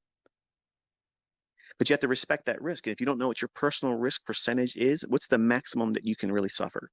And you're going to like, oh, I can take 2%. Some of you younger guys, well, ICT said he did 5%, so I could do 5%. Yeah, I could do that. No, you can't. No, you can't. If you had an account with $100,000, you feel rich because you have $100,000. But if you lose $5,000, you start thinking, wait a minute, that's $5,000. Man, I could have done this and that, and all of a sudden you start thinking about, oh, you got buyer's remorse now. If I wouldn't have done that trade, I could have bought this or that. I could have done that project around the house. I could have put the deck on the back porch, and I could have done this and done that, and I could have fixed this in the car. What are you doing? You're bringing in weaknesses and character flaws. Instead of saying, okay, I did that wrong. I risked 5%. That's stupid. It's over leveraging. Don't do that. Don't let the industry standard in all the books, and even I have parroted this stuff, 2% is not optimal. Anybody that says it's optimal is full of shit. They're lying, and they're probably not even profitable. Your risk percentage, the maximum of that risk for your total equity in your account, it might only be 0.5%. And you can trade very fluidly in the marketplace, not feel any kind of unnerved, no second doubts about what you're doing while you're trading, where your stop loss is. If you get stopped out, it's not going to kill you. It's not going to hurt you. And 0.5% is easy to make back. Really, really easy to make that back, regardless of whatever your equity size is. So the secret sauce in this whole business is knowing you, how you are going to derail yourself. Are you easily swayed by other people's opinion, even mine? You might be looking at a market, and I have students that have discovered this in my private mentorship. They have an idea about a marketplace, okay? And because I'm using higher time frame, my outlook is a little bit longer term than them if I'm talking about a daily chart. But they might have an idea about taking a trade that would be opposed to that idea. Not necessarily nothing wrong with that, but because their mentor was saying he believes, or I believe, that it's going to go here, it made them second guess their own analysis. And then that trade they were going to try to take panned out, and my stuff still ended up going there, but days later. My entire time frame for bias. Theirs was, I'm taking money out of the marketplace tomorrow in the next session. But because I was giving my analysis, they were tripped up by my opinion. My opinion should not have any influence over yours. Once you have your own model, you should not be subscribing to whatever I think is going to happen in the marketplace. That's the whole decoupling that's required for you to be an independent thinker. And that's why that's one of the benefits of me not doing active mentoring now. I'm just answering questions and finalizing our time together as the private mentorship group. And ultimately that will move aside, and they'll integrate themselves with this community here. But you'll see them rise above everyone else in this group because they've been trained a little bit better than all of you are. And that's not something you should be upset about, because you have me still here actively teaching, and don't be upset about that. You're not going to get in what they've had. You're not going to get that. So just accept it. There's nothing wrong with you not being a part of that. They took the risk and took the initiative to get in it when it was made available to them, and they did it. Not all of them are successful, but I have a lot of them that are. And the ones that are still struggling have now found their development increasing, and some of them are profitable now because of what you watched and had for free just this year. So I know it's profitable. I know it's helping other people and even my other students that were struggling. But your risk percent, you need to know what that is. And you're not going to know what that is until you spend 6 months, ideally, tinkering with it. Where have you worked with? Because 2%, it's not a lot, but if you have 2% and then you cut the loss and you risk 1% and you lose and you risk 0.5% of that, okay, that's 3.5%. 3.5% doesn't feel like a lot, but what happens if you take another loss and you're stuck at 1/4%? And you have to do that over and over and over again. It will not run your account down like 2% every single time. But if you start with 0.5% and you take a loss, it's going to feel like a mosquito bite. It's a nuisance. You wish it didn't happen, but it's really not bothering you. But if you keep going back into and scratching it, it's going to do what? Potentially get infected, create an open sore. And that's what you end up doing when you start treating your losing trades like a mosquito bite. You want to just keep itching it. It's done, it's damaged. Let it go. Just leave it alone. Ignore it. Move on to the next thing. But your risk has to be unique to you. Don't just take the industry standard that everybody regurgitates, 2%, because that's too high for a new student. It's too high, too fucking high. And there's people out there that will claim that you got to push it. You got to know when to push it. How are you going to know when to push it if you've only been messing around for a couple months? Seriously, answer that question. How could anybody reasonably expect to know their reactions, their expectations, how they're going to react to the profit if it starts moving in their favor? You want to know what's scary? Being in a move that you didn't expect to be so rapid and sudden, and you didn't have a limit order in yet, and it starts railing in your favor. That's terrifying. As a new student, it's thrilling as shit, but it's terrifying because you're like, what do I do? You're like a deer in headlights. That's scary as shit. You think losing money is scary. Now that's regret. And you're just fearful of doing it the next time. But when you're in a winning trade that you didn't expect to be that powerful and you didn't have a limit order placed in, and it's just running like crazy, that's a terrifying feeling. Like you get paralyzed. You're afraid to get out because what if it keeps running? And you're afraid to stay in it because what if it's going to reverse? That's a weird feeling for a new student to experience. And you have to have time for those things to creep in. And it teaches you a lot about yourself. And books don't talk about that stuff. All the books I've ever read, they don't ever talk about what I'm talking about here. Even Mark Douglas' book, as good as it is, it's a classic. He doesn't really hammer all these things and really put it in a way where, hey, let's just talk about it vaguely. No, these are things that you're going to deal with, and they're going to impact your trading. They're going to really have an impact on how you develop and how you manage yourself as a trader. And you can't just take industry standards or things that are tossed around as that's going to be a perfect fit for you. No, like you have to determine what is optimal for you, and it may be less than 1% risk, or it might be just 1%. Others might thrive with 3% risk. I think that's a little nuts for a new trader, but hey, you know yourself. And respecting the risk and understanding that comes with it. With my advice is only use 30% of your equity. Okay, so when you have these like funded accounts, like, yeah, I got $100,000 funded account. You want to get out there and you want to maximize that $100,000 leverage they're giving you. You don't have $100,000 really, but they're giving you the buying power or selling power of 100,000 equivalent. I'm telling you, only use 30,000 of it. You will not blow your account. You won't wreck it. You won't get,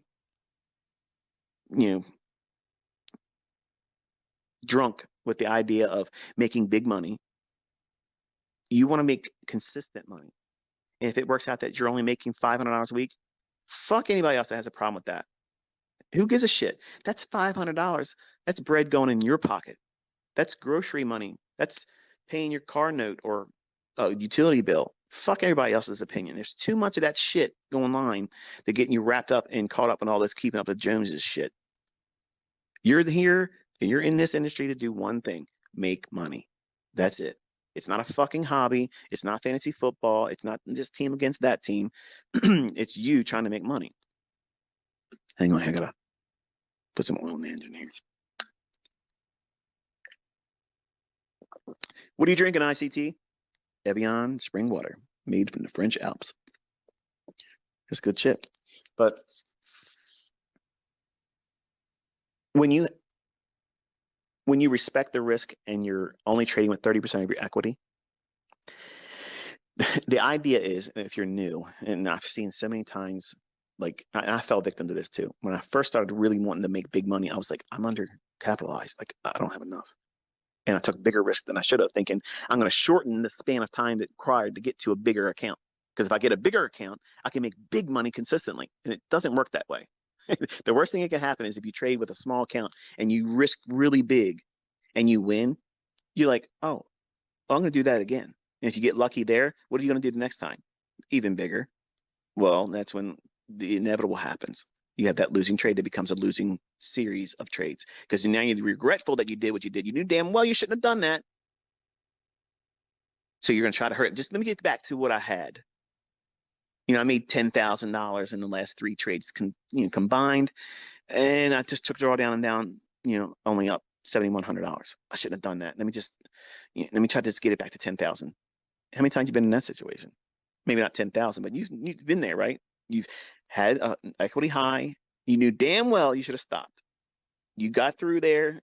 You took a trip through hell, and you got out before the devil knew you were there. And you just decided to go back in there one more fucking time.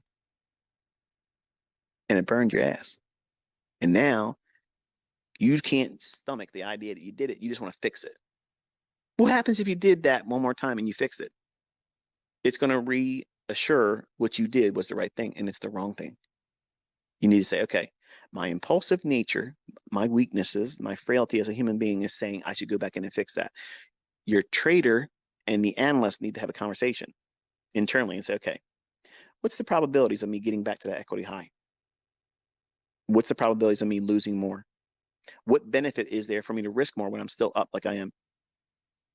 So the analyst talks common sense into the trader. And the trader, if it's not being a gambler, because there's 3 people in every one of us in trading: the analyst, the trader, and the gambler. The gambler is going to be the person that's going to look at somebody else's results and say, I can do better than that. Over leverage in a simulator account without a stop loss, just to say they can do something. Impulsive. Look at this, look at that. But hide the trade so that way you don't see it, because if it fails, you don't get to know it. He did it or she did it. You need to be responsible with yourself and know that I'm feeling impulsive. I'm feeling reckless. And I'm allowing my character flaws and personality disorders to impact my decisions about making money or preserving capital. And preserving capital is the #1 rule in this business. Because if you don't have capital, you can't do shit. No money makes no money. It's going to be the same as a demo. You can push a button and see a result, but you can't pay your groceries with that. It's going to have to come from real money. So trading with 30% of your equity ensures that you're never over leveraging. And if you can't make money with 30,000, now I'm going to say this, okay? I was going to do it in the live discussions with Corps because we're planning something in January. I'm going to say this now, so that way it's out of my system, and I don't think it's venomous, okay? But he made a remark the other day. I was in his live stream. He was talking about somebody saying a $50,000 account or whatever. He doesn't believe anyone can make money with that. I disagree, and I may have misheard what he was referring to. But for anyone that thinks that they have to have 100,000 or more for leveraging to make money, to me, that is unfortunate, because you can make money with 10,000. Okay, you can make money with 15,000. You can make money with 25,000. You don't need 50,000. You don't need that. And I want you to listen to how I'm going to close this session. We're not there yet, but I'm going to try to give you an idea of going forward into 2023 to keep it sober for you. But when you're only losing a very small fractional part of your total equity, no, of the 30% of your total equity. So if you're looking at your account, it's 100,000 leverage. that you can use in your funded account. Trade like you have a $30,000 account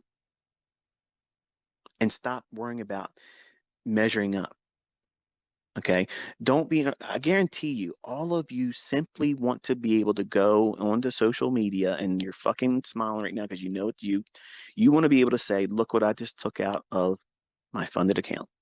You want that big fat 70,000 like the other young man did a couple months ago that was in my fold, got up on a leaderboard in FTML. All of you want to do that or better now. Don't do that. That's not what you should be doing.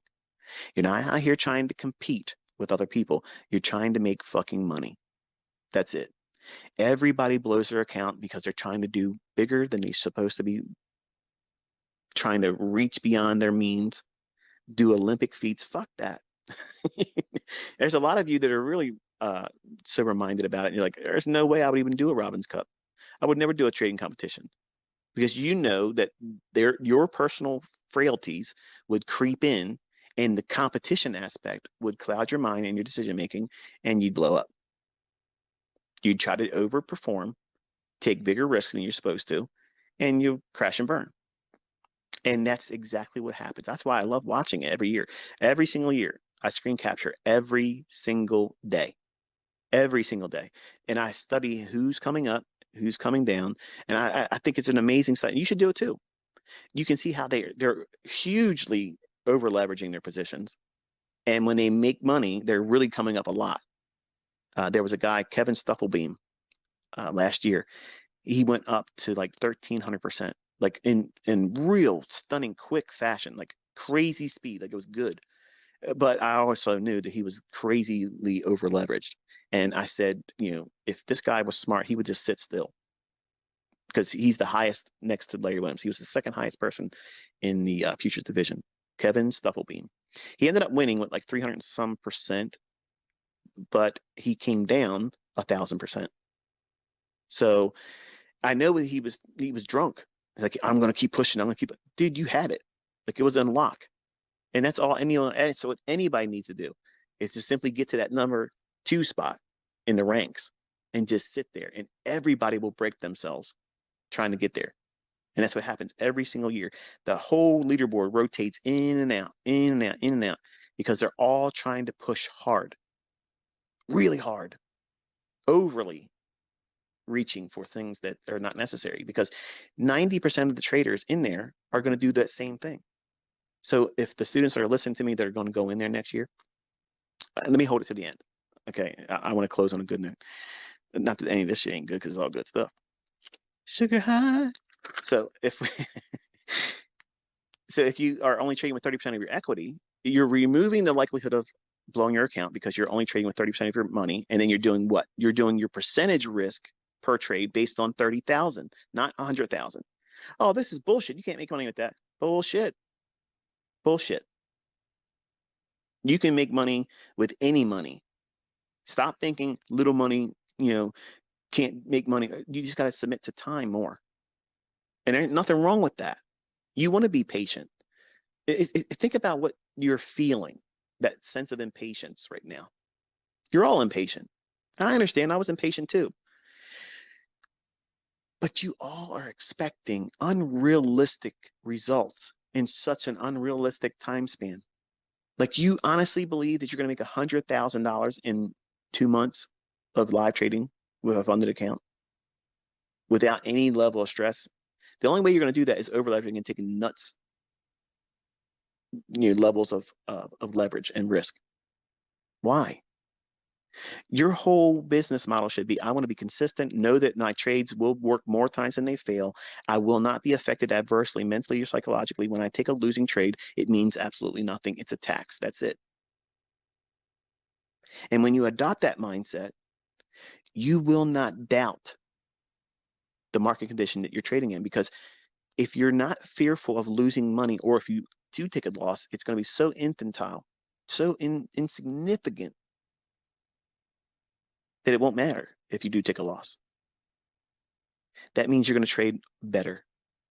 You'll be able to go in, trade just like you probably feel when you're trading on a demo account, like one of the students I have. Phenomenal trader when it's demo. Like precision, crazy, nice, really good.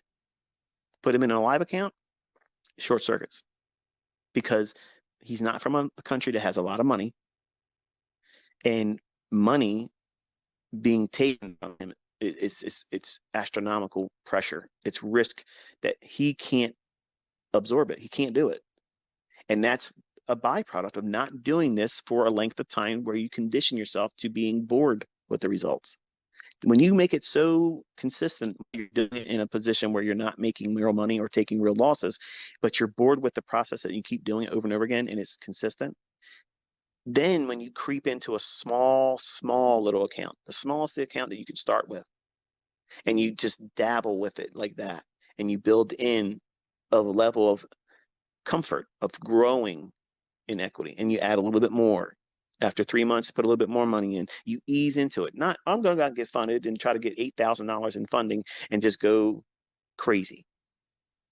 Do over leverage everything. And if I lose half the accounts, who gives a shit? Because I got 4 million leverage still.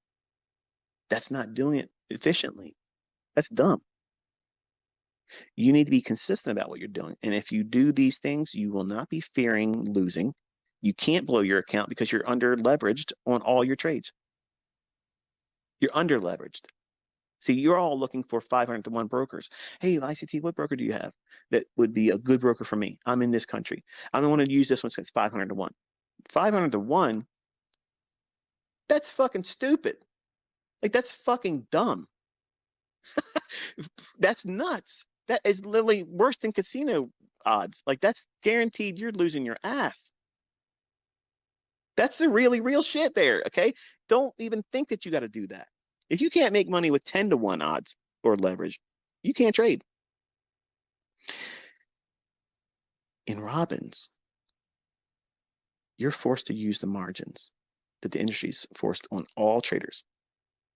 I understand, okay? I understand that there are discount brokers, and my son has used it with AMP. They allow you to trade with $300 per contract on the S&P.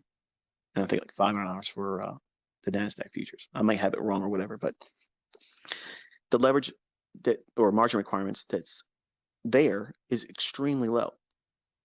Not surprisingly, that's the same margins that Larry Williams was using in 1987. Put your thinking caps on. But in Robbins, see, that's an area where traders go to measure up. That's why I always insist on Robbins, because gambling, over leveraging, and YOLO trading, I don't give a fuck what you make doing that. That's not skill. That is not fucking skill. That's gambling. And if I go into a casino and sit down at a poker table, I would get my asses, well, get my ass rather beat by everyone else sitting at the table. Because I'm not a gambler. They know when to over leverage their stock and just go in there and just do that. And they're willing to accept losing that. I am not willing to accept losing YOLO trading. If you're going to compete, you're going to go in a setting where everybody is on the same playing field and we all have to use the industry standards. And you're going to have to fucking trade really well. You can't save your ass with doing 20 contracts to get me out of a fucking drawdown. That won't happen in Robbins. Put your money on that one. But when you got some mean motor scooter that's 50 years old that can take one contract and have 100% return in 5 weeks, when the competition took over a year to get 100% in Forex, and that's their track record, that's the one they tout. Shit don't add up, does it? When the whole broker statements are opened up, logged in, TD Ameritrade, boom, 100%. And I was teaching traders the very things on this bullet point list of things I have here. I have about a half page still, in case you're wondering. You need to refresh your drinks and such. The idea of all my students in my mentorship group, I have different user groups and such, and some of them were like, hey, can you show us with a live account, massive drawdown and come back? And can you show us, if you take losing trades in the beginning of the day, how you can fix it in the afternoon? And can you just show us how money management alone can fix poor trading? Because I believe that's the case. And I'm going to go so far as to say, as much respect as I have for Larry Williams, because he's really my first real mentor, There's a lot of shit about him on the internet. People still talk about him. People that talk about me still talk about Larry Williams in the same regard. And he got himself into some trouble. FBI picked him up, I think in Australia. They supposedly doing it for like tax evasion or whatever. And I had that wrong or something like that. But and people questioned what he did in the Robbins Cup and whatever. Look, here's the bottom line. His account statements are online. You can Google them. You'll see every single one of them. Nobody has ever got close to his shit, ever. Not one time. I'm getting ready to go into the end of this conversation already because I'm just chomping at the bit to do it. But when Larry Williams said that he's not a good trader, I believe that. When he won in 1987, what was his recipe for success? Holding to the close. So when he was right, if he was buying, he's buying, after the open is done its run lower, and then he's buying strength. That's his strategies. Okay. I didn't like doing it. I tried doing it. I lost my ass all the time doing it because I couldn't suffer through the retracements that always took place. He would have these extremely wide ass stops and just, that's YOLO. And he did the maximum leverage using Kelly principle and Kelly criterion, and everything that he could potentially put on, he was putting it on his trades. And the only saving grace was when he was right, buying early or selling early in the day and holding the S&P or the bond market for the whole daily range. Think about what you would have done if you would have done something like on a CPI day, or maybe not necessarily what he would have done or what you would have done on yesterday's non-farm payroll, but imagine 60 handles. But we didn't have moves back then like that. That wasn't the flavor of the volatility then. We had very, very small volatility. And if we got like 5 handles, 8 handles a day, that was considered a respectable range of S&P movement. That's a stop loss. I mean, it's insane how much volatility is in the marketplace. You young guys, okay, when I say that, those that are like 30 years old and younger, or maybe even 35 and younger, you have no idea what it's like when we were coming up. Like me, and Larry Williams, he's been doing longer than me, 50 years plus. Okay, so he admits from his own lips that he's not a good trader, but he's a good money manager, and that's how he won 1987 Robbins Cup. He pushed it, and he allowed the effects of money management to do its thing. So apart from the 6 or 7 things I taught individual students, and I told them they would see the results of it on specific days when I shared my statements, that's on my YouTube channel. Okay. Everybody's saying, can you show us losing trades? It's fraught with losing trades. There's lots of losing trades. That was the whole premise of why I was trying to teach my students. Don't be fearful of it. Don't be fearful of that. And they have to do it with one contract. One contract, 100% in 5 weeks, with lots of losing trades, lots of them. When I wasn't teaching specific lessons to students' requests with live account, because much like all of you out here in the public, they never saw me. No one's ever seen a live account by me, ever. I've never made it public, ever. I've never done that until this year. I shared something with you, and I teased and I baited a goofball down in Texas because I want him to look at that, and he made a big to-do about it. Oh, look at this precision. Yeah, challenge that. Come into the Robbins Cup for real. Log into your account, prove that you got an email from Chelsea almost a month ago that you really are registered. Sign in, show your account number. I will do the same thing. I'll match you on balance, and I will beat your fucking ass at Robbins Cup. I will immortalize you as a fucking loser. But that won't happen because he's scared. But I proved with that TD Ameritrade account, just with money management alone, just the money management principles alone, just like Larry Williams illustrated for a whole year of it, do 100% over 5-week intervals. If you keep doing 100% every 5 weeks, what do you get? Yeah, a world record. And it doesn't matter what balance you start with because it's all percentage, right? So you're all worried about being perfect and not losing money when you should be worrying about risk and learning how to manage yourself. I literally, no fucking bones about it, I literally sat there in that account when I wasn't answering individual questions. I sat there and my son sat with me. I flipped my fucking coin and say, okay, here it is. If it lands on tails, I have to be a seller. If it lands on, the opposite, I got to be a buyer. And I have to do that. And I have to use money management to get out of all of it. That's what my TD Ameritrade account was. And it still beats the shit out of everybody else you see on YouTube. You see these people struggling on Twitter? That account has not been updated since November 4th, Sam. And you said you were in the Robins Cup. I expect to see your ass update that MyFX book or get in the Robins in 2023 like you said you would officially. The bullshit's done. We're done. We're past all that stuff. It's time for the real show. It's time for a new world record. It's time for these talkers to get shut the fuck down.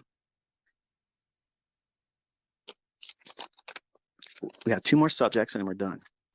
Hang in there. All right, so you know the results come from submitting to the process. Now,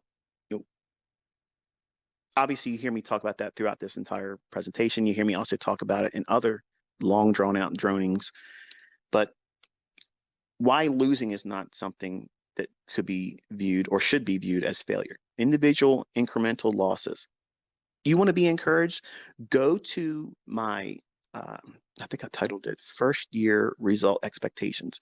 Like if you want to see what a new student, what their trading account's going to look like when they get out there and start really trying to push with real money, I honestly believe and I'm not saying that would be a full year. Now, I condensed a lot of things and did a lot of things with my own experience, but to double your money, which is what you're supposed to be aiming for. If you go back to my original teachings in Baby Pips, when I was on that platform, I said that you should be aiming for 6% a month.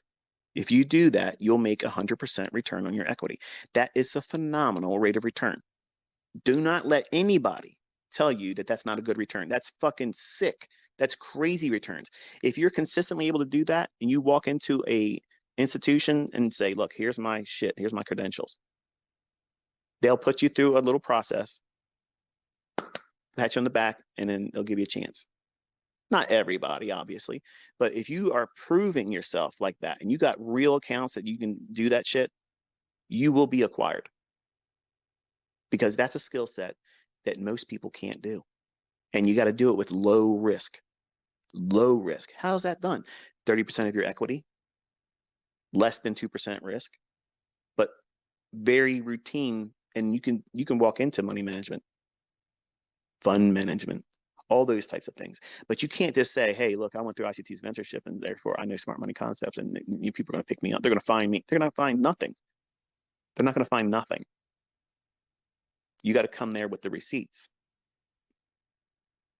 And when you have them, you're going to stand out. And they're going to be real interested in what you're doing. And if they consider you, they'll give you a small test, a small threshold of here's what you can do. To see what you can do with this. And if you do well with that, then they'll allocate more. And then you could be shit. I don't think most people can handle other people's money. That's a type of risk and stress that is outside the scope of this conversation. It's way beyond normal stress. Like that's crazy amount of stress. But there's a lot of people that want to do it. And that's one approach where you can. But knowing that the process that I'm putting you through in your training is that you're not going to look at your losing trades as ultimate failure. Whereas when you do have a losing trade, think about what it feels like when you do it wrong. It feels like the whole world's crashing down and you're carrying the weight of the world on your shoulders. You feel embarrassed. You're glad that nobody saw you lose that trade because, and what would they think? What would they say? And what would your response be to what they say about you losing that trade? I told you so. That's a pipe dream. That shit don't work. SMC concepts are full of shit. Listen, if I can come up through all the bullshit that I did and find these patterns that are very, very, very consistent with my own family members and friends doubting me, telling me everything and every reason why it wouldn't ever materialize, you can do it. But you just got to stop putting all that weight on one transaction or one trading day or one trading week or one trading month. All right, so, and missing trades and the fear of missing opportunities. If you go through this process, and it's long and arduous and it's boring, it really is boring.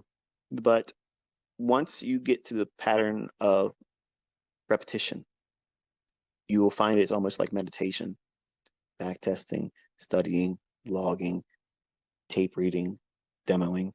You'll get really comfortable with what you're looking for as a pattern. And then when you do have a losing trade, when you have an opportunity that fails, that you didn't see come to your outcome that you were hoping for, the targets weren't reached, and the whole idea failed and collapsed.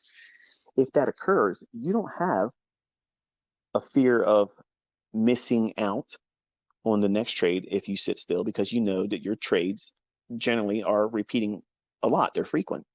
But you're not going to have that pattern of a losing trader if you go through this process, because if you don't go through this and this approach to doing it, what are you going to use as experience or a frame of reference? Your gut, your emotions, and what you see other people doing. And that's what young guys do. Young guys like to look at the other crowd out there, and whatever grass looks greener, that's where they're going to jump. If they're system hopping, mentor hopping, um, trying to do what everybody else is trying to do and changing their model because they saw somebody else doing something, or which PD array they're going to use because somebody else is out there just doing breakers, and I'm making a big to do about fair value gaps now. They're like, oh, I can't do fair value gaps. Let me go over and do the breaker because I saw this guy, he made $10,000 in his funded account, and I saw the withdrawal through. So that's my model. I saw that. No, you're being influenced. That stuff is social media garbage. It's toxic. It's not going to help you be a better trader. It's actually going to be an impediment. So unfortunately, that's the reason why a lot of folks come to us and they say, I'm a cult leader and this is a cult, because I'm trying to give you a mindset that's hive mentality. You have to subscribe to one viewpoint in the beginning. You have to. But you graduate and grow from that, and you find yourself in your own unique model in all the things I'm teaching. But if you're coming here and you want to apply a little bit of that and a little bit of this and somebody else's horse shit over here and what you read in a book and what you saw in a video over here, or this resembles this and I'm going to try to incorporate, you can't do those things and not be surprised at the results not being what you're hoping for. I have a full process here, and it's long, and it is very studious, and it requires a lot of rolled up sleeves and things that are going to take some time from you. And yes, time is a commodity that we don't have more of. When we were putting the tree together, I was dressing it with Caleb and Cameron, and Cameron was bitching about because he wanted to go see his girlfriend. He's like, Dad, how much more do we have to put on this tree? And I was like, until they're all put on there. I can't reach up there, and I get dizzy when I get high up on a ladder. I get vertigo.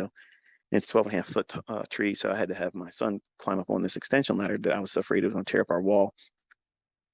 But Caleb says to Cameron, he says, instead of belly aching, why don't you just enjoy the time? Because look at that. He's 50 years old. He doesn't have much time left. I'm like, what the fuck? What are you talking about? I have much fucking time. I know I'm 50, but fuck's sake, I'm not a senior citizen. Jesus. Well, here's what we got here. You're gonna have this influence of people around you, just like my own kids were influencing each other there, and it influenced me. Reminded me, I started thinking to myself, do I got one foot in the grave? For fuck's sake, like, what is this? Like, do they know something I don't know? Like, I don't move around like I did when I was 20, but man. But that same influence, that factor of influence on social media. I mean, think about it. When you click on Twitter, if you're listening to this, you're predominantly coming to Twitter to see what I'm either pointing reference to, or maybe I'm sharing a trade example or something. I'm making a post of some kind, and you're waiting for that next dopamine hit. Well, if you're finding yourself chasing that kind of shit on social media about who's hot right now, which system's better, I don't have a system. Okay, I don't have a system. I don't have a singular plan outside of what you have been shown on 2022. In my private mentorship, I made 12 extremely, extremely complex and complicated models. And I did that to weed out the assholes. And I knew they would be sharing it. I knew they'd be pushing it around. Those models make money, but they are so high end and high demanding, nobody is going to follow them because they are forcing people to do very specific things that they're not going to wait for. But every single one of them make money. And I'm just going to tip my hand and tell you that I have told them in private mentorship that they are to use the 2022 model and to simply replace the PD array that the fair value gap is, simply use the breaker or an order block or a mitigation block or an institutional order flow entry drill. Everything else is the same. That's it. It is not complicated. I complicated it because I knew I had rats in the house with me. Okay. And I smashed a lot of their heads, throwing their asses out. And now we're at the stage where only the real students that are interested in learning how to do it, they're in there, we're engaging on the forum, and there it is. But I will share that, and I divulge that openly so that way you know. When people are out there trying to say, I have ICT mentorship and ICT's opening up his mentorship, or you see people out there pretending to be me saying I'm opening up my mentorship. I'm not opening up my fucking mentorship. I'm not. I'm mentoring right now. I'm sitting here droning on and on, mentoring you right now, giving you gold. Like I'm giving you the real shit, the real things. This is exactly how I talked to my one-on-ones in the 90s. When I sat with people one-on-one and trained them individually, this is exactly how I talk to them. I talk to them just like this. I use these same reference points. I've talked about this almost verbatim. The piece of paper I'm holding is the same discolored piece of paper from 1996. Yes, it looks like it's been it looks like it's had better days. But hey, it's a long time ago, right? But you have to know that social media is toxic and you're trying to keep up with the Joneses and the social media equity curve that everyone's trying to be the person of interest right now. Fuck all that. It's not, look, I'm growing fast and I don't give a shit. I don't care. I don't care if I don't reach my 1 million subscribers. I would like to. It's just a milestone for me. I just want to do it. It's a goal. If I don't reach it, I'm not going to cry about it. I'm not going to bellyache. I'm not going to regret or sulk about it. I don't care. But I think if I keep doing what I'm doing, it's going to be the result. And that's fine.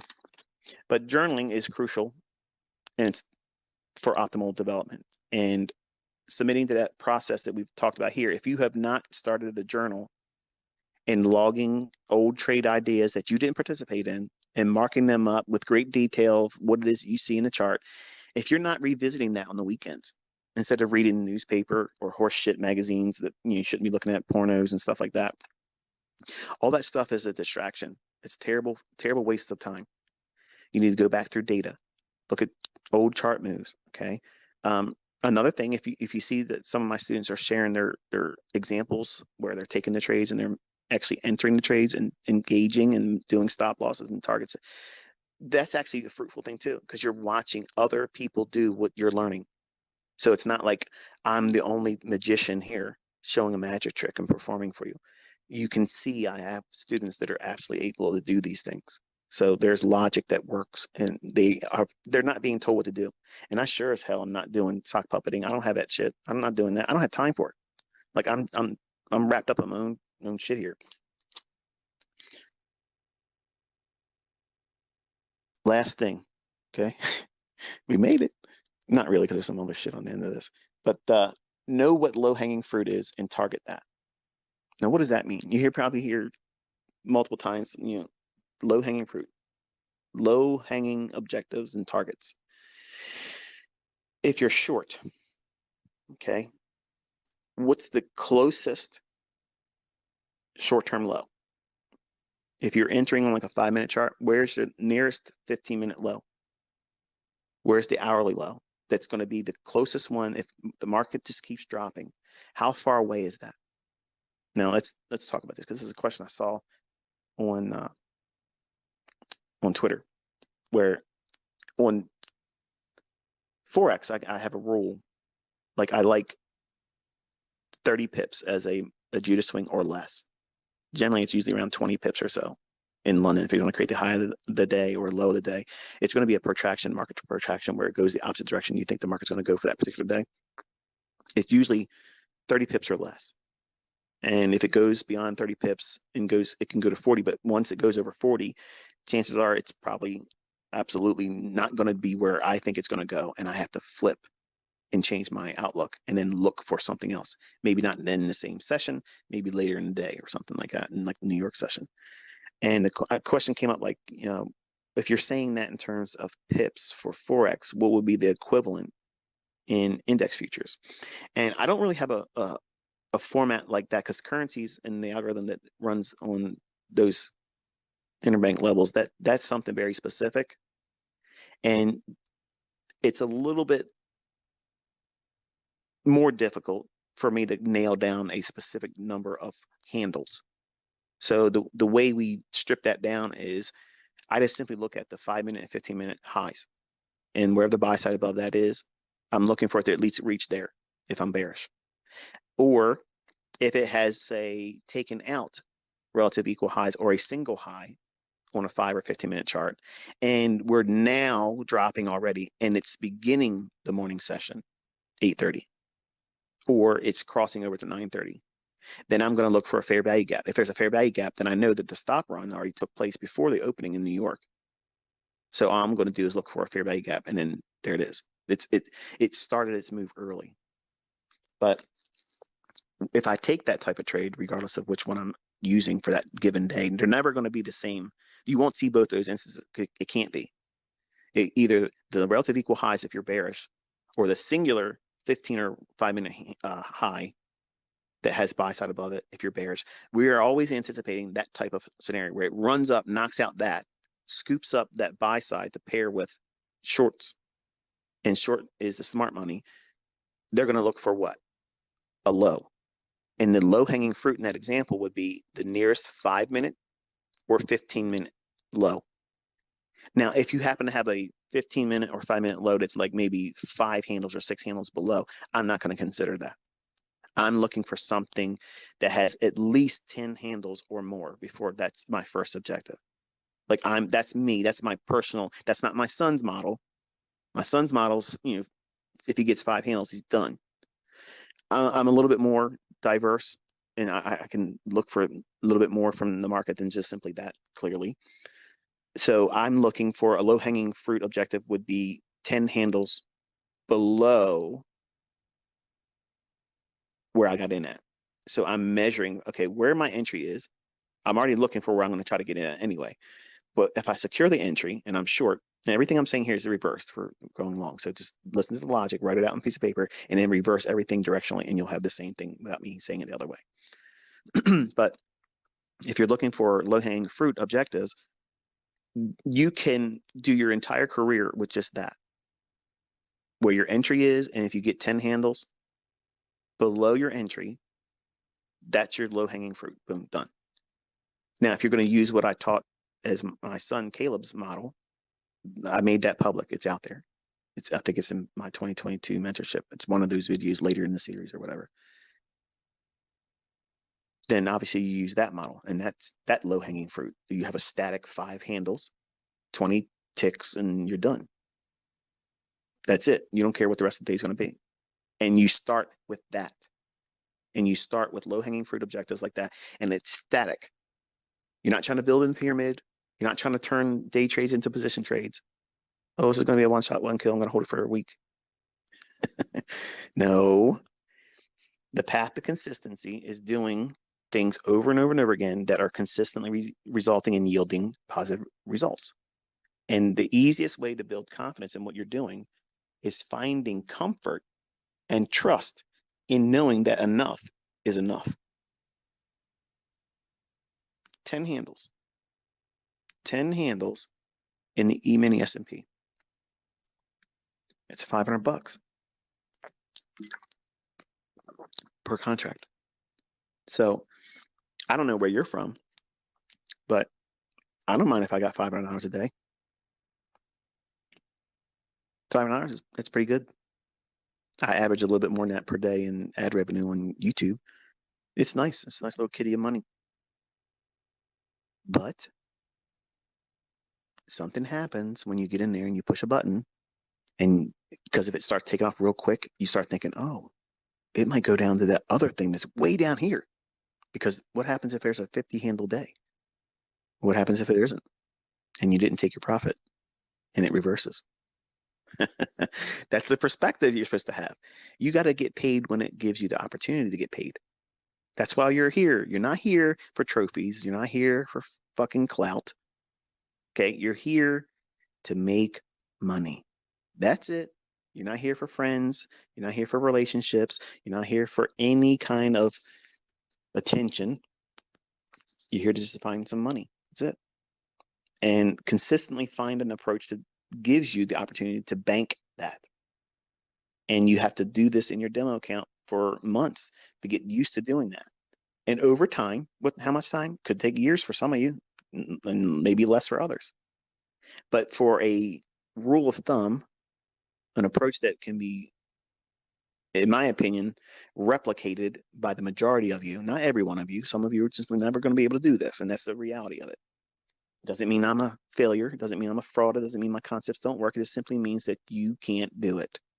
And there should be no shame in that. If you ever get to the point where you come to the conclusion that you can't, then okay, no problem. Don't torture yourself anymore. I've had relationships and friends with people that over the last 30 years, they're not here anymore. They ended themselves. Not because they traded my concepts and they failed, because they did their own thing and they lost.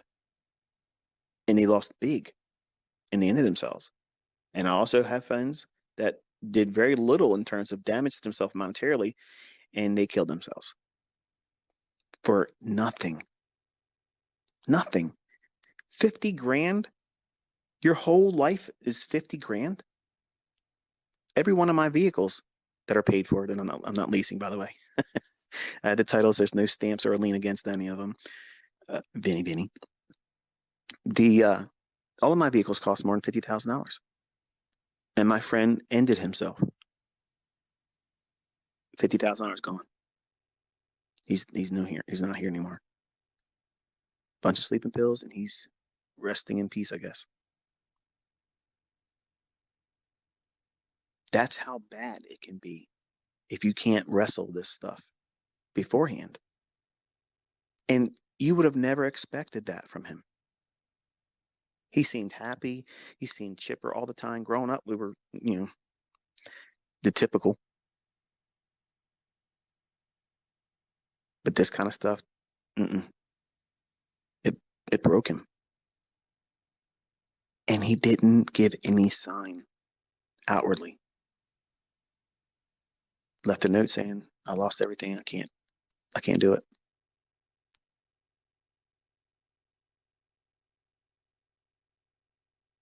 That sucks. Because you can't say anything to him anymore. You can't encourage him.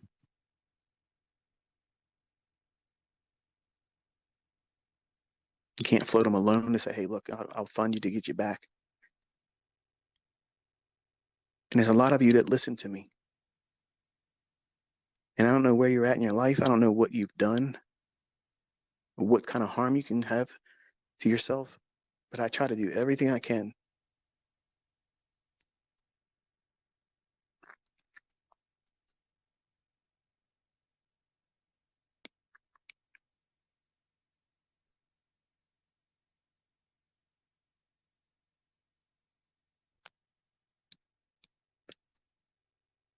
I try to do everything I can to keep these types of things from occurring again.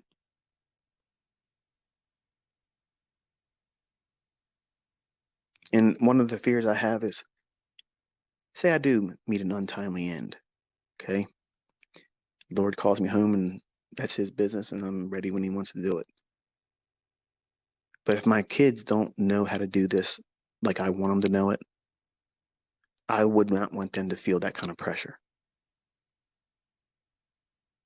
I wouldn't want them to have that level of pressure on them that they feel like it's too much, it's overwhelming. So growing up, I pushed a lot for them to want to do what I do, but I didn't push so hard that they would feel like they have to do that. So that's why I drove them into working. That way, it wasn't me twisting their arm like a dad saying, go to my alma mater, go to my college. and try to live vicariously through my kids. I am dying to live vicariously through my kids as a trader. I want to see them doing well and me grow older watching them do, wild exploits and conquering things and taking down huge windfall victories and things. I want to see that, not just in one kid. I want all my children to do that, but it might be an unrealistic expectation for me. It's clearly not going to happen with my daughter, at least for right now, it hasn't.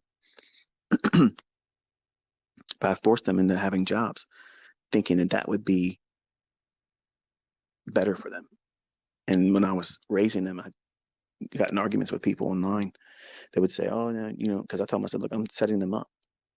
They ain't gonna have to do any of that stuff." And a guy sends me an email or rips into me and says, "You're doing the worst thing you can do," and blah blah blah. I think I've said this before. Matter of fact, I know I have. But I started seeing some of those things manifest in Cody, and it made me change my approach with the other ones. And I make them work. They don't have to work, but I make them work. And they've had issues with having anger towards me because why don't you just do this for me, and why don't you just give me this and give me that. And there's been a few times where I've almost buckled and said, you know what, I just want to make it easier for them. That's the worst thing I could have done. They're having the greatest life lesson right now, working their jobs. They don't make a lot of money. I mean, Caleb makes about $1,100 a week warehousing, and he's doing his little thing with his trading development. He's not in a hurry to be a millionaire. He's interested in getting comfortable with talking in front of all of you. He wants to do a YouTube channel. He's like, man, that'd be nice if I could get a YouTube channel like yours, Dad. And I'm going to actively promote him. And I will be on his shit periodically to build his base up. But it's to me, it's encouraging to see at least one of my kids, because I think crypto has messed up Cody. Like I think it's left a bad taste in his mouth. I mean, we talked last week or whatever, and he's like, I said to him, I said, why don't you just simply focus on index futures? Don't do forex. Don't do anything else. Don't touch crypto anymore. I'll spot you a little bit of cash to get you started, and then we'll work together. And I'll just show you what you need to be focusing on. Use what I laid out for Kirsten, and then there it is. You do that, everything will be fine. And don't try to do more than it's necessary. But he suffers from a lot of anxiety, and he treats it with marijuana, which I don't like that smoking aspect of it, but I don't have anything against edibles. I don't have anything against the oils, the tinctures. That benefited me. So I have nothing against. I used to be a big opponent. We had arguments, and I was angry with him for a long time. But I think that for him to do this, he would have to stop doing it, at least when he trades, because he gets a little bit more paranoid when he's using it. But he does it, in his mind, he's doing it to calm himself down. But you're going to have what when you're trading? Anxiety, right? You push a button and there's money to be made or lost. You're going to be thinking about that while you're in it. And if you amplify that with something that's already going to increase the level of paranoia, like cannabis could, and not in everybody.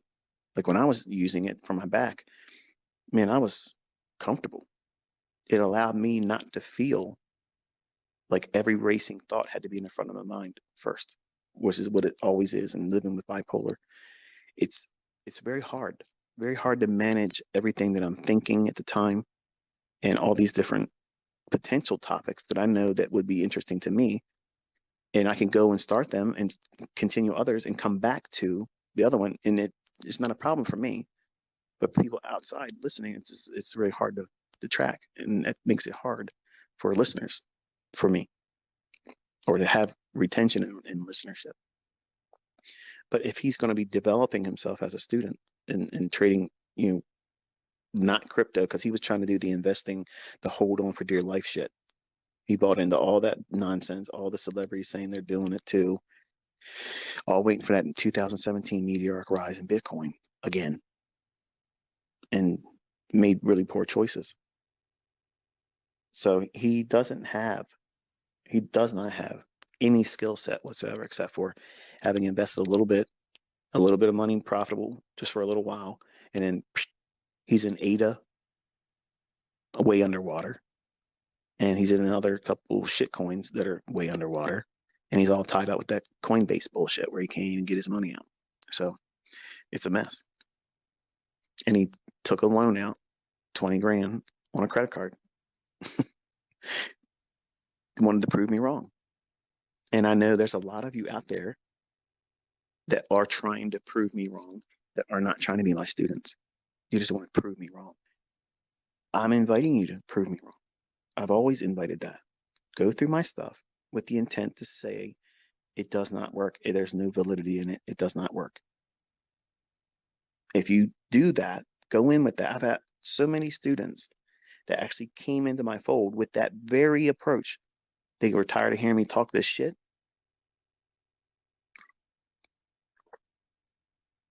Showing examples that everybody wants to claim is cherry picked. And they want to go in through it and just say, hey, it is. And they're like, man, I saw it. It was there. And they used to be major trolls. Now they're part of the fold. They're part of the cult of winning. ASMR, ICT. You like this? Stop whispering. You're creeping me out, ICT. So I thought I would talk about Robbins a little bit here. And I gave you an example of like if you can turn one contract, okay? If you build a model that you make 100% in 5 weeks. Now, I'm not saying that new students should try to aspire to this, but there's a lot of you that are very well versed in my stuff and been doing really, really well. And some of you are actually talking about going in the Robbins Cup next year. And I'm excited for it. I'm absolutely excited to see it. But let's talk about different approaches about winning Robbins Cup. I'm going to give you a couple recipes here, okay? So that way you can think about how this might be impactful for you and how, if you want to use it for another competition like FTMO, or anything, go out there and these people that are beating their chest saying they're the best, they have the shit that doesn't stink. You can go out there and rip the shit off and destroy them. You do a lot of what I've already said here in terms of the mindset and limiting your exposure. Okay, everybody else out there is looking for the maximum leverage what they can use. I need to be able to use a discount broker because I can trade with 300% margin, and I'm gonna really not look good if I go out there in front of everybody and I only make 100% for the year. Well, first of all, even if someone lost to me and they had 100% return, you know what I'm gonna say? That's 100% fucking earned. That's good. That's fucking good in anybody's book. And not in terms of MMA, but I mean, there's a lot of people that say that's not enough. But 100% is easy in the hands of someone that knows how to trade. And in a gambler's eyes, they think, well, I can get 100% over leveraging, just a couple days or a week or so. I can double that. Yeah, that's nothing. That to me is not trading. That's gambling. This is the number one reason why I say all the time, Robbins Cup. And you see the same belly aching excuses. Oh, Robbins is a shit broker. Oh, it's a shit platform. You know what they're doing? They're making excuses why they fucking suck as a trader. Because if you can't make money with one contract, you can't trade. Period. Any Tom, Dick, and Harry can get on a fucking simulated account or a live account and push the maximum leverage and get lucky. Get lucky on a short span of time and make a windfall victory and beat that shit like they've been doing it for 20 years. That's not consistency, and that's not trading effectively. And most of the time, it's done without even using a stop loss. So how can you argue that that's good trading? That's not good trading. Trading is where you're managing risk, you're managing drawdown, and you're consistently profitable. That's the number one reason why I always bark and say that Robbins is the place I will compete against anybody, and I will fucking destroy anyone. The invitation is open. You know somebody that's a big wheel? Get them to go in there. I will go in there because I don't think Robbins is going to be a match for fucking Vinny. He can't do one contract. He has to get his shit with multiple simulated contracts, or Maybe he's doing it with the live account, and he has the benefit of $300 margin and $500 margin. You don't have that crutch that saves your ass, and you gamble your way out of it. No, no, no, no. You're gonna fucking trade. You're gonna rely on precision and consistency, and you don't have it. 15 years you've been trading, and you only talk about a year and a half, and it's like a little bit over 100%. That's your track record. Where's the other years? Where's this year? Where's 21? Where's all that shit? I don't need you to provide that for me. I want you to get in that Robbins Cup, and I will give you a track record that your fucking head will spin on. All you gotta do is get on there and place one time. Just climb up there like Tom Dante did and failed at 5 spot. I'll know you're in there, but you got to show your full account number, because I heard you. I got it recorded. You're going to go in there and use multiple accounts, because we've already seen you shit yourself in the last week 3 times, and you deleted the fucking streams. I got them recorded. I got you recorded saying that you're going to beat Larry Williams' record this year, whether I get in there or not. I'm here for it. I'm fucking here for it. But for the students of mine that want to win this bitch, number one, you don't need a lot. You don't need a lot to do it, okay?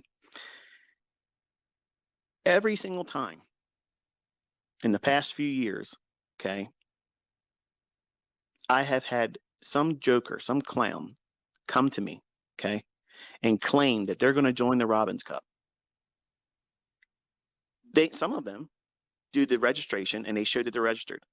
Great. I went and did the same thing. I registered. Now, registering is not the same as opening up an account. So I have not had money in Robbins Cup in all the years that Vinny and other people claim I have. Now, I did register to retort to those individuals that said they were going to step up and do it, but they never did it. They never joined, they never funded an account, and they never placed. And I used to have, you have to be on the leader 1 spot. And then I'm not going to waste my time with anybody else that's not going to do that. Because if you're a trader and you really are going to make an effort to do this for the full year, you'll get your ass up there. I'm not holding that as a requirement now, but you got to get on that board. Because I've had people say, show you have Corvettes and I'll delete my videos about your bullshit. If you do this, I'll stop everything I've said about you and all the lies and horseshit you've done. I'm not buying into that now. No, no, no, no. You said you're in it. You're going to prove it by logging in, showing your account number, and that better be the fucking account number that you supposedly are going to win with. Now, let's talk about some recipes. How to win a World Cup, how to win a competition, how to rip the shit off of everybody else out there. Ready?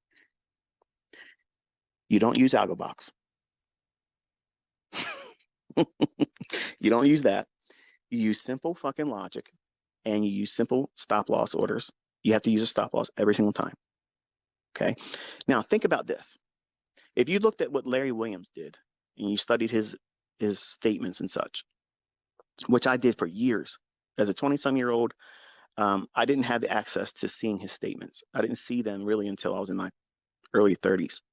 And I don't know if they were available prior to that, but when I was in my early 30s, that's the first time I sat down. And I've literally walked through every single one of his trades. And I was like, okay, well, I mean, clearly he's being honest. He's talking about how he's not a good trader. He used the benefit of maximized money management. And when his winners were winning, they were crazy, crazy payouts. And when his losses were happening, it was a big loss, but he was okay with taking that kind of loss because he knew his system, his approach was meant to capture big range days. And if he was going to trade a day when he thought a big range day was going to come, whether it be an up day or down day, he knew that if he got stopped out before, the day before, the bigger day would come and it would eat up that loss because it would be many times less than a full daily range would be.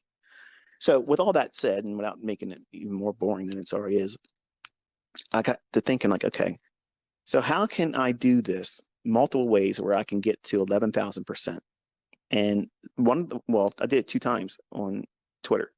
I ran up 2 different demo accounts. One I did a $5,000 account and another one did 100,000. And I've never claimed that was a live account. I've never done that at all. The screenshots that you see Vinny and other assholes out there doing, there was one live account. I actually still have the account. I still have it. It was the residual account that when FXCM got sued and got thrown out of the United States, I had an account that I was letting my son underage, not allowed to trade with, but I've done that before with GFT. The that account, I think I had like $200 or whatever in it, and I was making them trade with really, really small leverage to try to learn it and try to get interested in doing it. And it was back when Adam Webb was, trying to get me doxxed. He wasn't trying to have a real competition with me, but he wanted me to provide him rather my personal information because he's a piece of shit. But I proved that the only account that I showed was demo, and the only thing that I showed ever with a live was a $200 account. And when I scrolled back to prove that there was no trading done in it, well, I scrolled all the way back, and when FXCM was thrown out of the United States and Forex.com purchased all the accounts and acquired all the accounts, there was a rollover from that brokerage firm to this brokerage firm. So when they did that, they deposited $1 million of fake money in the account and then withdrew it. And that I even asked them, I literally got into a discussion on there and recorded myself saying, hey, what's the deal? Why does that look like that? And Adam Webb said, oh yeah, you're using an MT4 rented MT4 server because you're putting $1 million in and taking it out. I said, I'm not claiming that as $1 million withdrawal. I'm showing you that is how they started the account.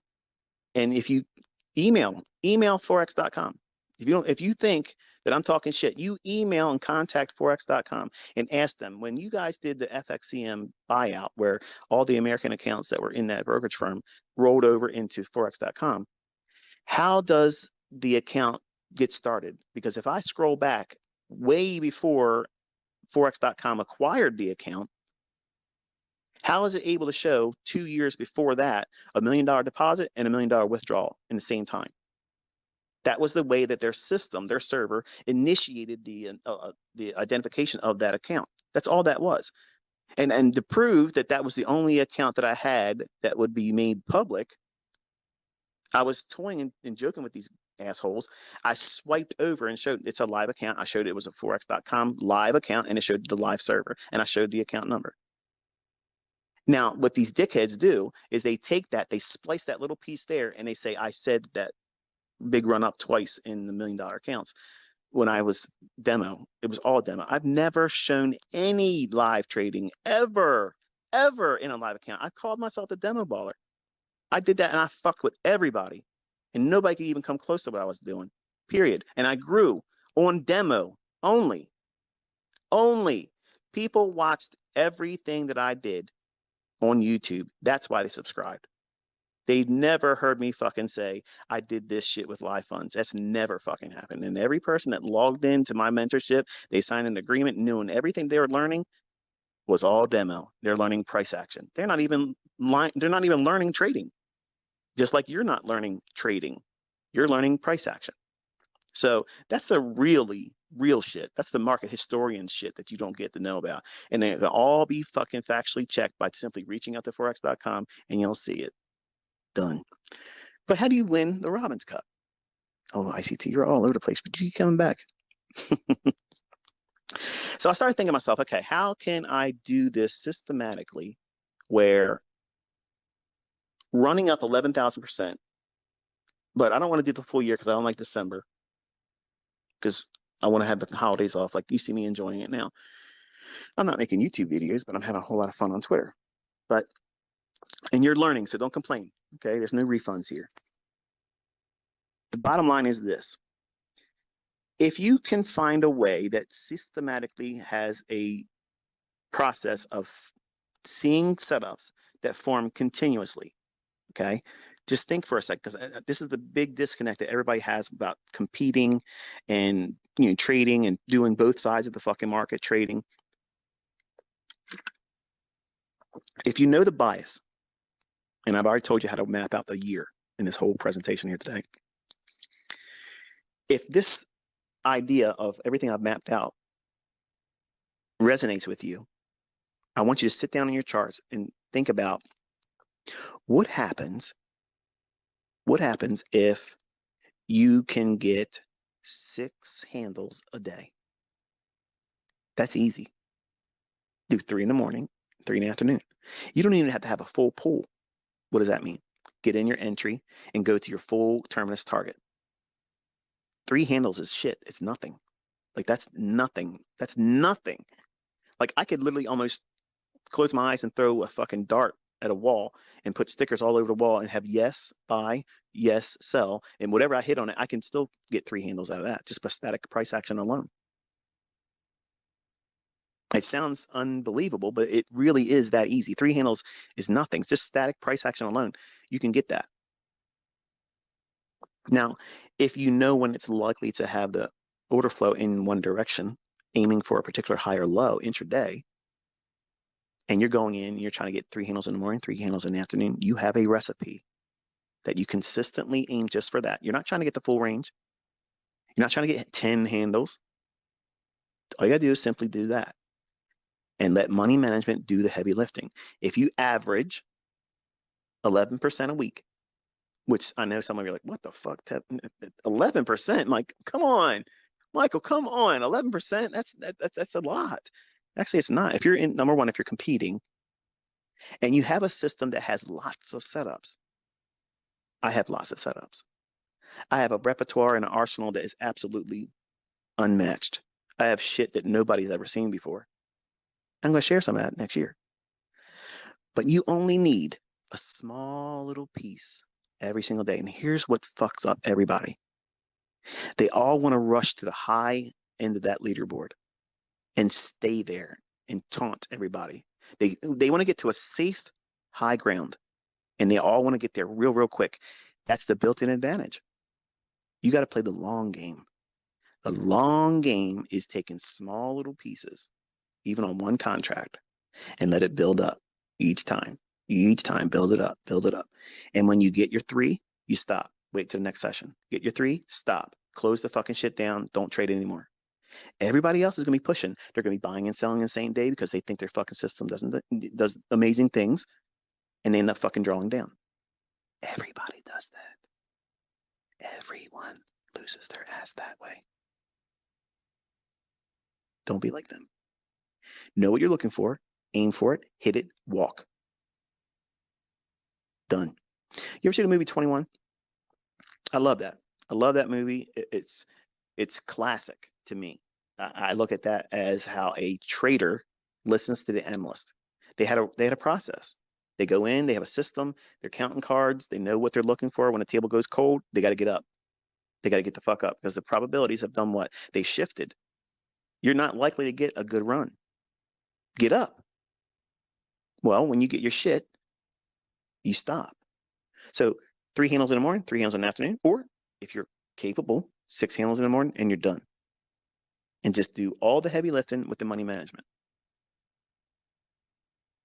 A more skillful way of doing it would be aiming for 12.5% per week. It's like 60% a month, compounding over and over and over again. And you can have it done in, I think, if I'm not mistaken, I think 10 3/4 of a month, like a little less than 11 months. But you have to have the discipline to stop. You have to stop. And if you have a losing trade, stop. Don't go in again. You can't use, I got to fix it. You can't fix a flat. Okay. You just eat that and go home. Everybody else is going to be rushing. They're all going to be rushing to get out there and try to make a big, huge splash like Mr. Kevin Stufflebean. And he did. I was impressed. I was like, man, this guy came out the gate. Look at this shit. Up there, 1,300%. I was like, this guy's going to fucking do great. But then his first losing trade that I was able to really pay attention to when I was tracking it. Dude, you lost like 400%. Like, that's a lot. That's a big hit. And then when that hits, you want to do what? Got to get it back. But you just don't make it back with 400%. You got to make more than 400% to get that back. See, that's the problem when you go in a drawdown and you're in competition. Drawdown in competition is exponentially higher than just simply trading for income. So there's a whole different paradigm shift that needs to take place.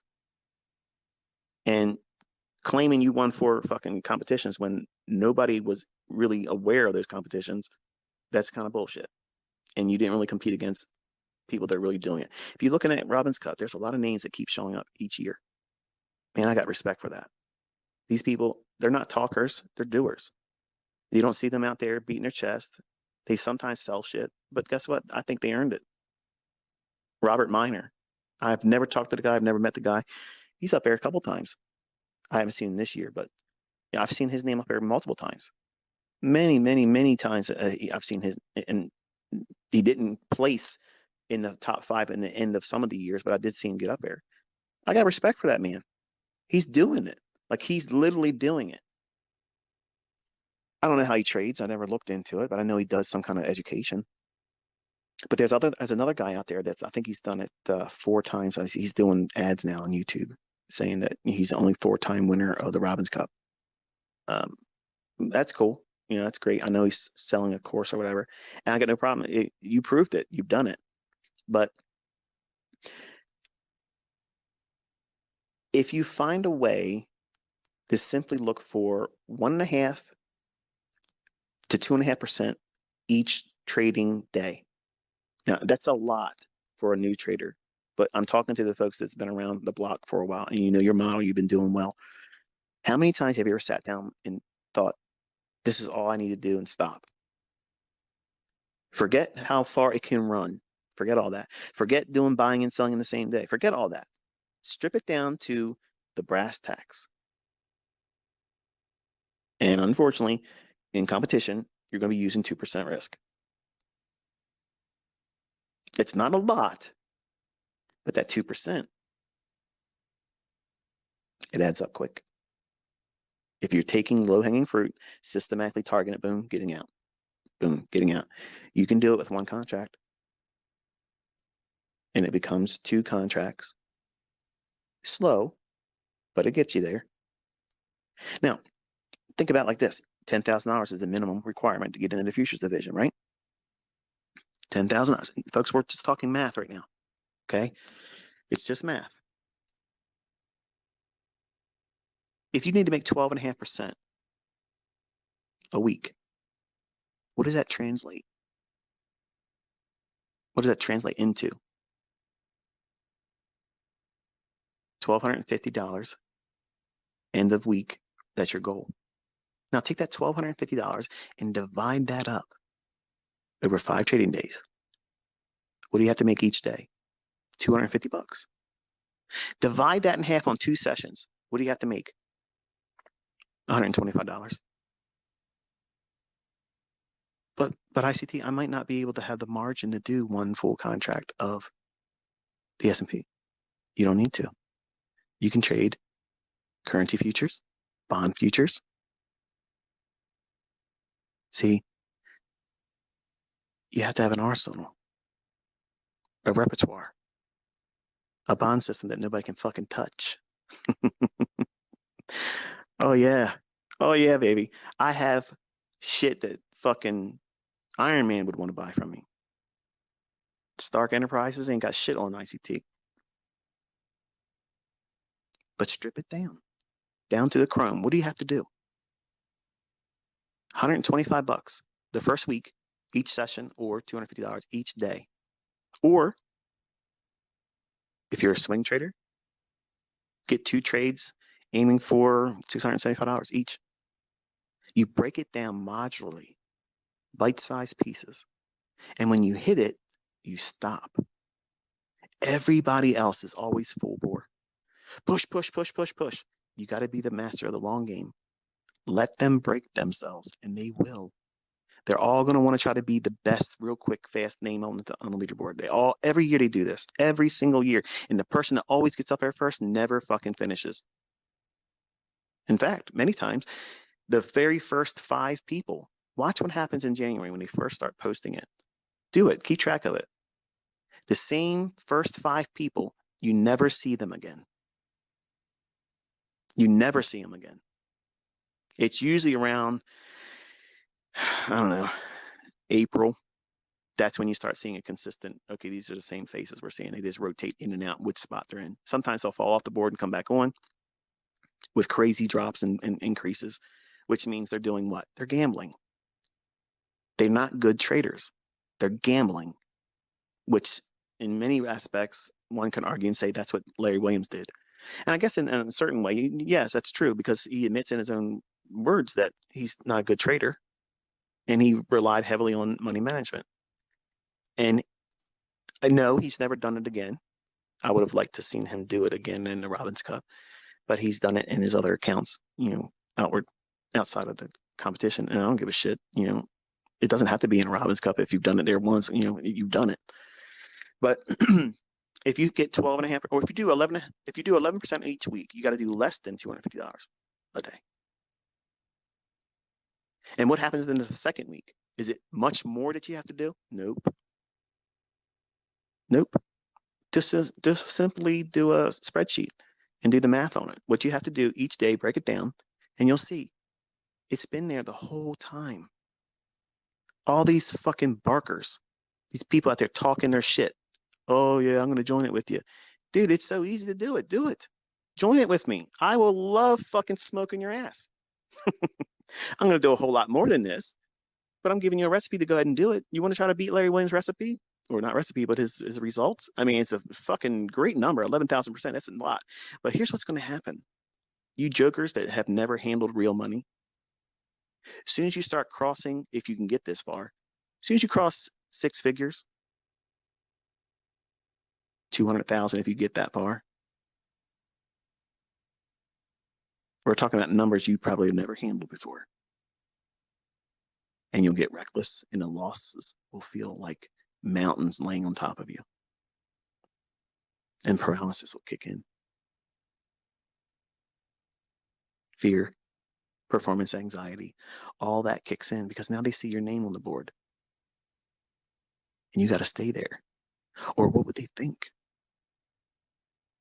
All that shit, that forces a trader to trade and follow the logic of sound money management and controlling themselves. And those that can't fall to the wayside. That's how you measure a trader, not some bullshit over leverage, no stop loss, discount broker shit. I'm not impressed by that. I've never been impressed by that. I've done it in my own life and it's not impressive. I wasn't impressed when I was able to do that. I'm like, it was fucking stressful. I'm glad I got through that. But if we're going to talk about competition and trading, we're going to go to a real arena, use industry standard margins, where everybody has the equal playing field, and you cannot YOLO. Can't do it. And now for the Forex division, you only got to do 25 pips a week. Everything I gave you when I was on baby pips. What? Yeah. Do the math. do the math. It's all there. See, you've complicated all this shit and looked at things, looking at indicators, what indicator setting, which tool do I use here, all this shit. It's all math. That's all it is. If you have a cookie cutter, and that's what you're doing with your model is your cookie cutter. What you're going to do every single time, okay? As long as you have dough, that's your money, you're going to press that cookie cutter into the dough. And when you lift that cookie cutter up, what are you taking out of it? A cookie cutter shaped amount of dough. Each time you're doing the same fucking thing. You're not trying to get a Santa cookie cutter, pressing it down and waiting for it to come out in the shape of a present or a candy cane. No, you're expecting the same result each time. You're not trying to demand that cookie cutter does anything other than what it's shaped to do. Think, folks, think. How many times has your ideas morphed once you press the button? You change your opinion about where it's going to go, how far it's going to go. It might not get there. That's a proof and sign that you have traded before you're ready. They're all corrected by doing whatever I taught you in the beginning of this presentation and other lessons too.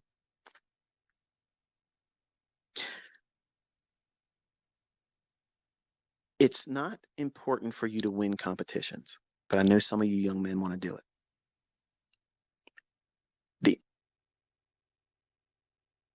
interest in wanting to do it. I'm interested in watching. I'm interested in seeing it. I want to see it. Like I really want to see it.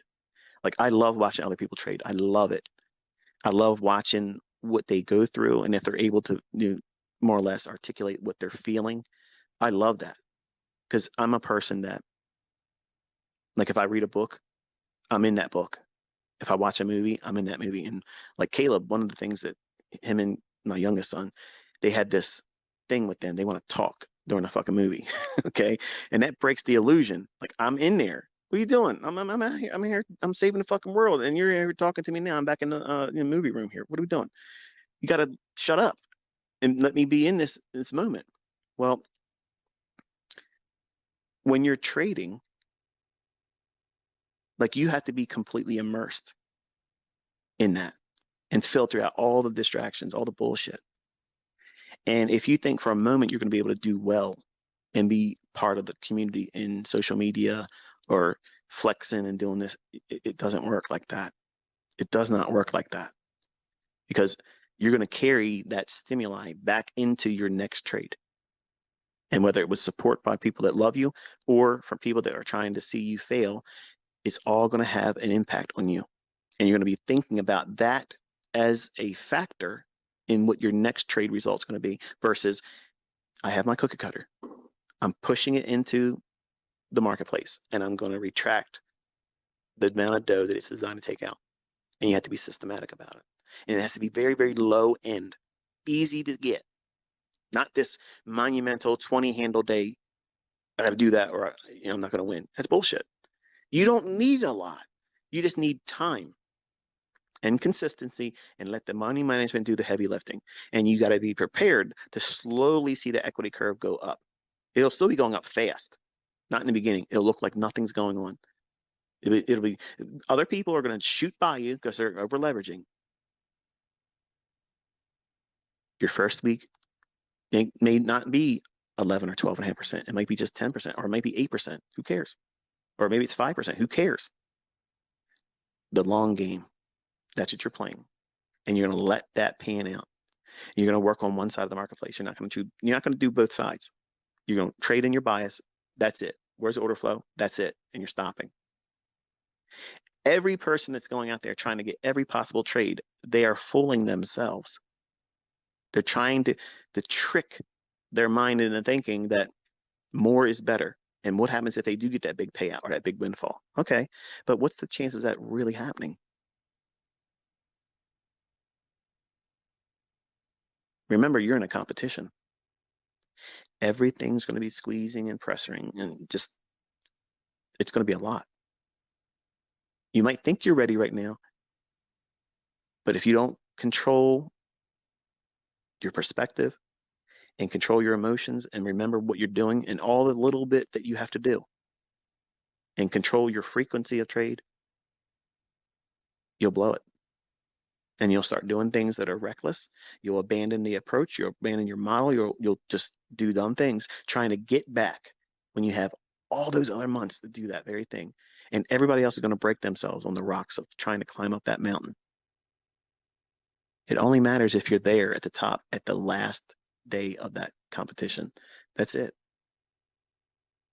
That's it. You gain some ground in the first half of the year, sit still, let everybody fuck up in the summer. And in the fall, use what I talked about here and you milk it. And you just roll around in there.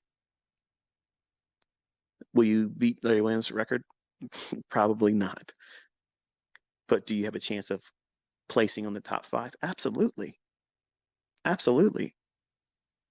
And if you get to the point of number 2, and I think if I'm not mistaken, I think it's like 1,300. Just call it 1,400%. If you do 1,400%, sit still. Chances are you're not going to see anybody come near you because they have to work with the same leverage you're doing. If they have a bigger account, that means they have to work even harder to get that bigger account percentage-wise to grow too. So there's all kinds of built-in disadvantages for gamblers, which is why I love it. I love it because it makes it real. I don't give a flying fuck how many over leveraged contracts or fucking lots you want to do in your horse shit. Okay, I don't care about that. I'm an offshore broker. I made this much money, but who gives a fuck? That's not trading. That's gambling. And you're missing the whole entire point. I am convinced, and this is the part where it's going to sound like ego, but it's just the fucking facts. I am convinced there is not a person alive on this fucking planet that can outperform me in precision or in consistency in trading. There it is. I've said it, and I've invited all of you in the earshot of this fucking video or stream, whatever you want to call it, and you've heard me all say this before. Step. And let's show the world. You're going to fail. You're going to fail if you're trying to beat me. That's it. That's a given. But I want to see you try. That's awesome. There's nothing wrong with that. It's admirable. Don't be a Sam. Don't disconnect your MyFX book because you're blown out and still talk shit about me. Okay, don't do that. Make a real attempt. Really register. Show your account number, what you're working with, and let's roll. You got a whole year to play, and I'll let every bit of my results do all the talking. I won't even be mean to you, but I'm going to ragdoll your fucking ass. Oh, I'm going to fucking destroy your ass. All you got to do is come to the dance. That's all you got to do, baby. And I'll take the lead. I'll show you shuffles you ain't never seen before. But that's what I had on my mind today. Woke up this morning and I was thinking to myself, you know what? I got one more in the tank. I got one more last Twitter space. So there's lots of ways to skin that cat. And you might not be wanting to really join the Robbins Cup, but you're thinking, wow, I could just do that and try to build my account up that way. And what happens if you just used 1% risk and use that same model of low hanging fruit, consistently get your pound of flesh and stop and go home for the day? Don't do anymore. If you go back and look at your trading, you probably would have done very well if you would have simply just did that.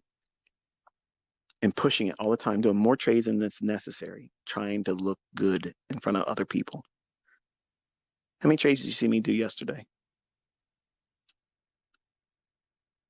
How many the day before? How about on Wednesday? I'm looking for one good setup that's going to yield me more than I'm aiming for, and that's how I know I can trust it. Hear that? I'm looking for a trade setup that's going to potentially yield more than I'm looking for. My low-hanging fruit, my objective, is going to be within the thresholds of what I believe the market's really going to go for. That's what makes me consistent. That's what made my analysis consistent in front of the eyes of everybody in my mentorship for years, not just once in a while, for years. Every single day I sat down with them. Every single day I co-signed on what I thought the market was going to do. And 90%, and a fucking person, one in my mentorship can say otherwise because it's all proof. It's all there. They saw it. They witnessed it. And I've invited all of them to come out here publicly many times and said, if I was not that way, you call me bullshit right now. And they'd be an army of motherfuckers coming out here. This is not what happened. You don't see that happening. And you can get there too, but you get there with what I just outlined in this discussion. And this is the same conversation I had every single time, with the exception of Robbins Cup stuff. But I had the same exact verbatim outline that I sat with a new one-on-one student. This was our first session. This is what we went through this. Usually we went to go get something to eat, something light, like a brunch or something. And I would, over a drink, not alcoholic, obviously, but we'd sit there and I would give this outlook and say, look, this is what you're getting into. Like this is it. After this, you're stuck with the commitment. But if you want to back out, this is when you do it. And I had people say, it sounds too much. I don't really think I can do it. No problem. I enjoyed meeting you, and there it was.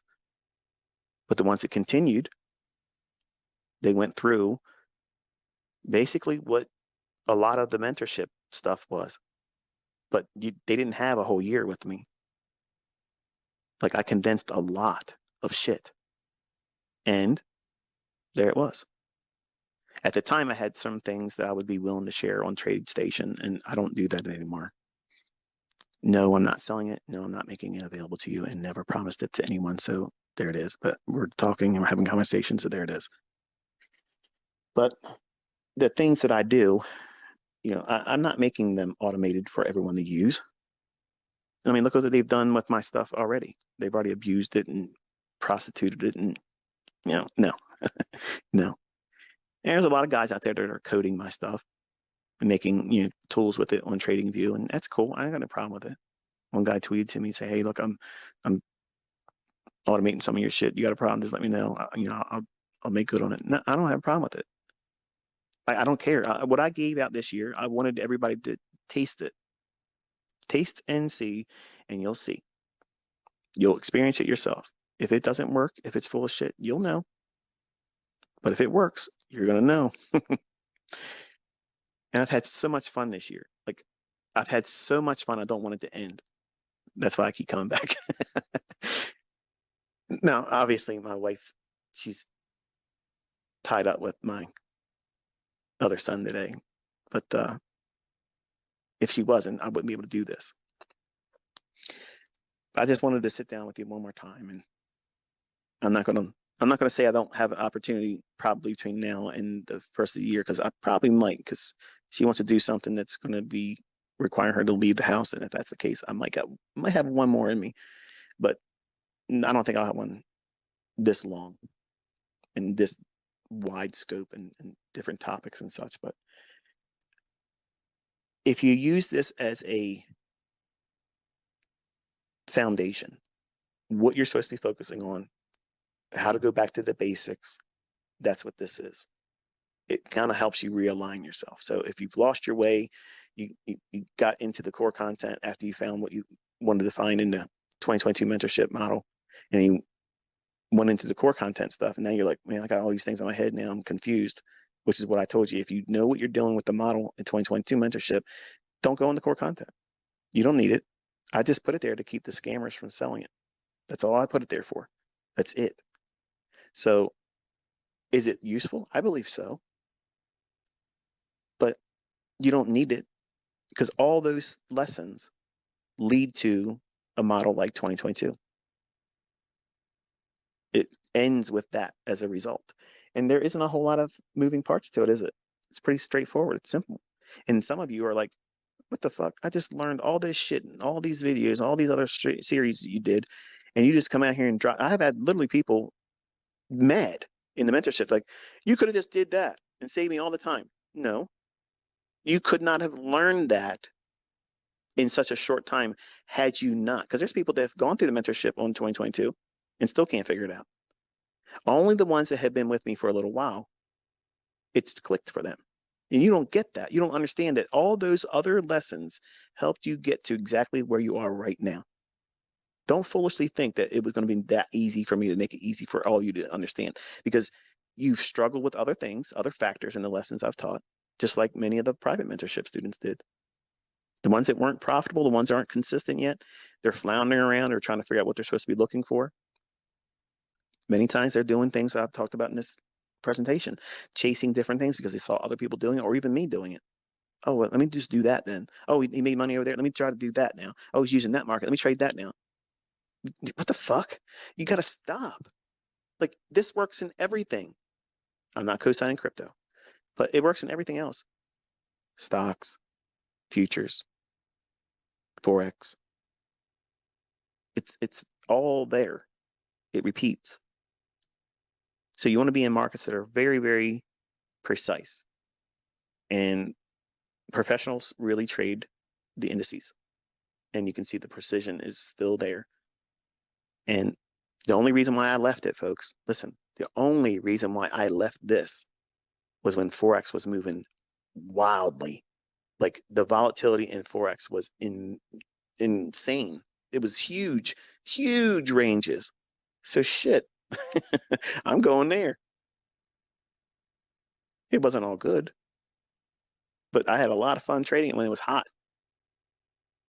And now, because of the risks and things I think that are coming for like all the central bank digital currencies, that's going to be a heavy weight for forex, and we're witnessing the end of it, whether you want to admit it or not. Okay, in your lifetime, you're going to see the end of forex. You're going to see it. It's absolutely going to happen, and I don't give a fuck who's saying otherwise. They can laugh and troll and make all the jokes they want. All you have to do is use a little bit of common sense. Because if the central banks are introducing their own central bank digital currency, that means that they're trying to wrangle in control of money. And you can't buy or sell any of that shit that you want to spend. Like, you can go out with cash and buy yourself a firearm. You can go out there and buy groceries. You can go buy a boat. You can buy everything. It's really not tracked. So, I guess a firearm is, but most things aren't. You can go out and buy illicit drugs. I'm not saying you should, but you can do that with cash right now. You will not be able to do that when everybody's on their central bank digital currency. So once they wrangle everybody's money and the control thereof, the next step is, all right, now we got it on digital. Everything is controlled. You can't do anything. And now it's something they can control the the power of, like they have in China, where they have a COVID passport and you can't leave your house if it's this and that. You can't buy anything. You can't do that. That's what's coming everywhere. And you can't see that coming. Like, look around. That's what they're doing. That's exactly what's coming. And once everybody's underneath that, we're going to roll to one currency. Everything's becoming one global thing. And it's going to be one global constitution or rule of law, and it's going to be ugly as shit. And they're already preparing. They're already saying, look, you get ready for all this kind of stuff. And you're out here wanting to trade forex, big risk. I'm not. Because any moment the penny can drop and shit can go upside down real quick, just like the euro and the Swissy depegging. And I'm sorry, I am not. I got Billy Badass balls, okay? I do. I just know that kind of shit would wreck me, like, bad. And I don't think I could come back from that, because I know I shouldn't do it right now. And if I stay in it and push and push and push, and besides, the volatility isn't all that great. It's better in index futures. It's cleaner action right now, and it's predictable. And for anybody that would argue and say, no, I can't trade that. I want to stay in Forex. Well, you can still trade if you're outside the US. You can trade the US 30, US 100, and US 500. They're very close. They're not identical. They're not identical or mark to market, obviously, like the futures markets in the US. But they're very close, and they're tradable. I can't trade them in the US, but people outside the US can. And some of you had the benefit of being able to do it, with benefits in your own area, whereas we don't have that here. So some of you can trade without commission, and you just pay a small spread. That's an advantage in a lot of ways too, that we don't have here, which is also a factor for Robins. You're going to be paying a bigger margin, which means you have to be more selective in your trades. You can't overtrade. You can't be real frequent and be silly and sloppy. You have to manage everything. That's trading. That's what a point of the competition is. Now, if you want to have a gambling competition, who can make the biggest money in an account and just go reckless and ham, I'm not getting in something like that. That's stupid. That's, to me, even if I won something like that, I'm not going to champion that. That's ridiculous. It's equivalent to somebody winning the lottery. What skill was that? Fuck that. That's nothing to me. But if we're going to talk about who's the better trader, I'm all for it. Let's go. And we're going to do it in the industry standard. So anyway, I've tickled your ears long enough. I've probably bored some of you and probably offended some of you also, but it is what it is. I've said my piece, and I think that is going to be it. I'm real close to my timeline. I was given till 1 o'clock. I'm just about there. So hope you found something insightful in all this. Hopefully it was useful to you. If not, I apologize for wasting your time. Can't guarantee I won't do it again if you listen to another one, but until next time, be safe.